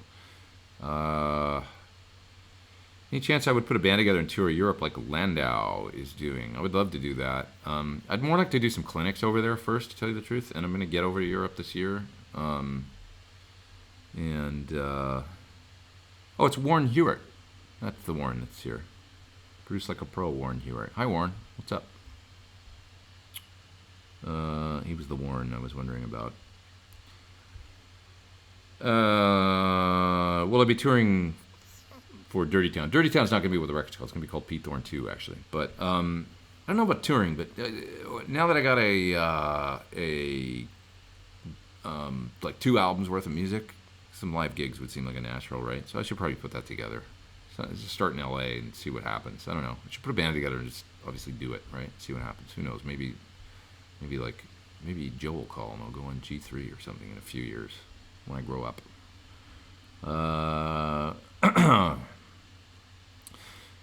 Bertel says he went to see Scott Henderson Trio here in Sweden last week. He is one scary good player. He sure is. He's a great guy, too. I love Scott, and he's an amazing guitar player. Check out his album, Vibe Station, if you haven't. I was knocked out. I remember Tim Pierce and I listening to that album for about a week leading up to doing the Tim and Pete show with Scott.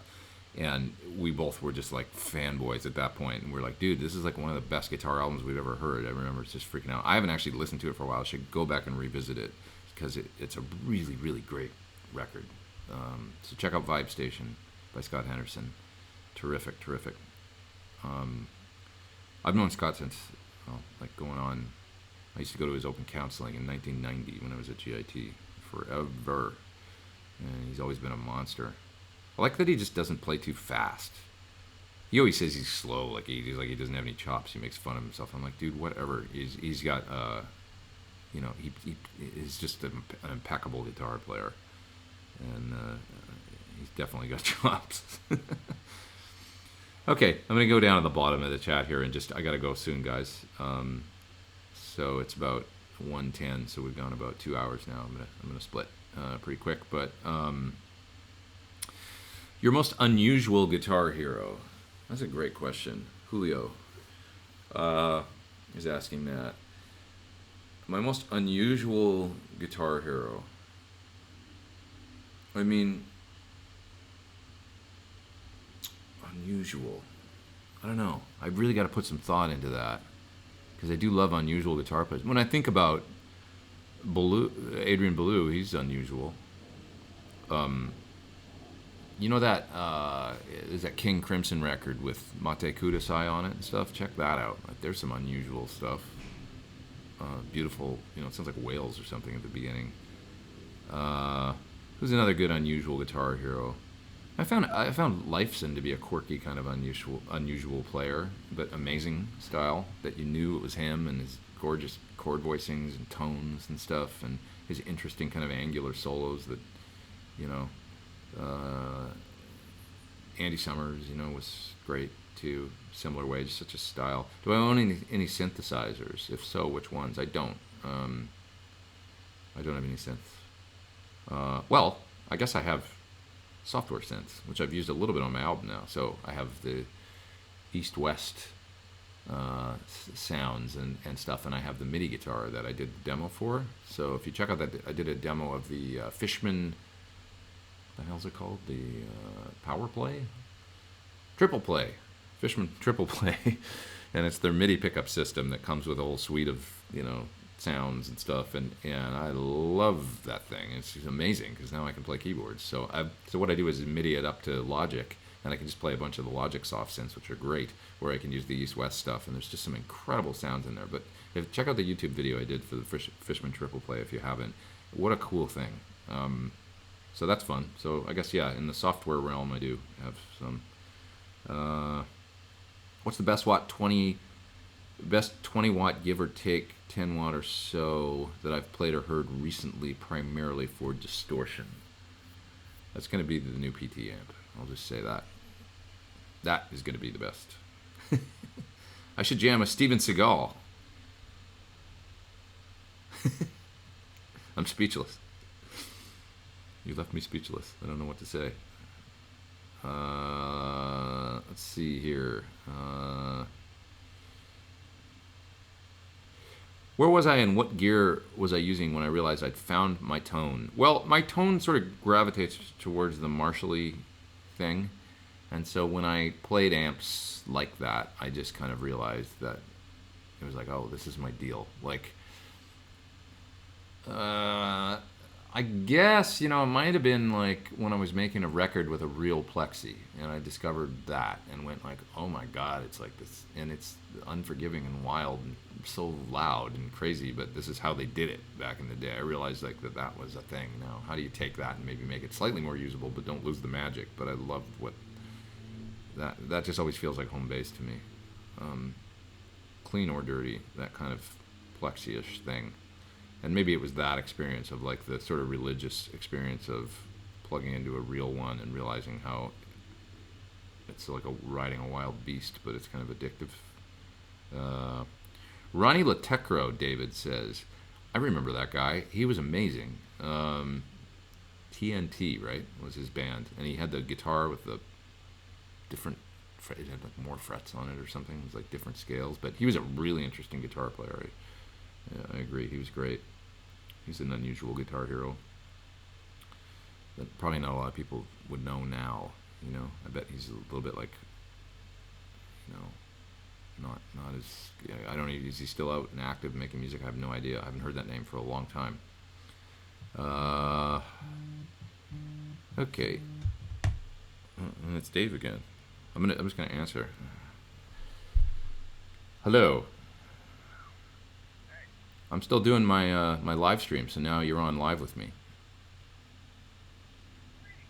Yeah, here, I'll put you on speakerphone. That's okay. No, you're on speakerphone. Say hi to everybody. Hi, everybody. It's Friedman. Can I call you back in 10 minutes? Yeah, I'll text you what I wanted to say. Oh, okay. Cool. All right. Okay, Bye-bye. bye.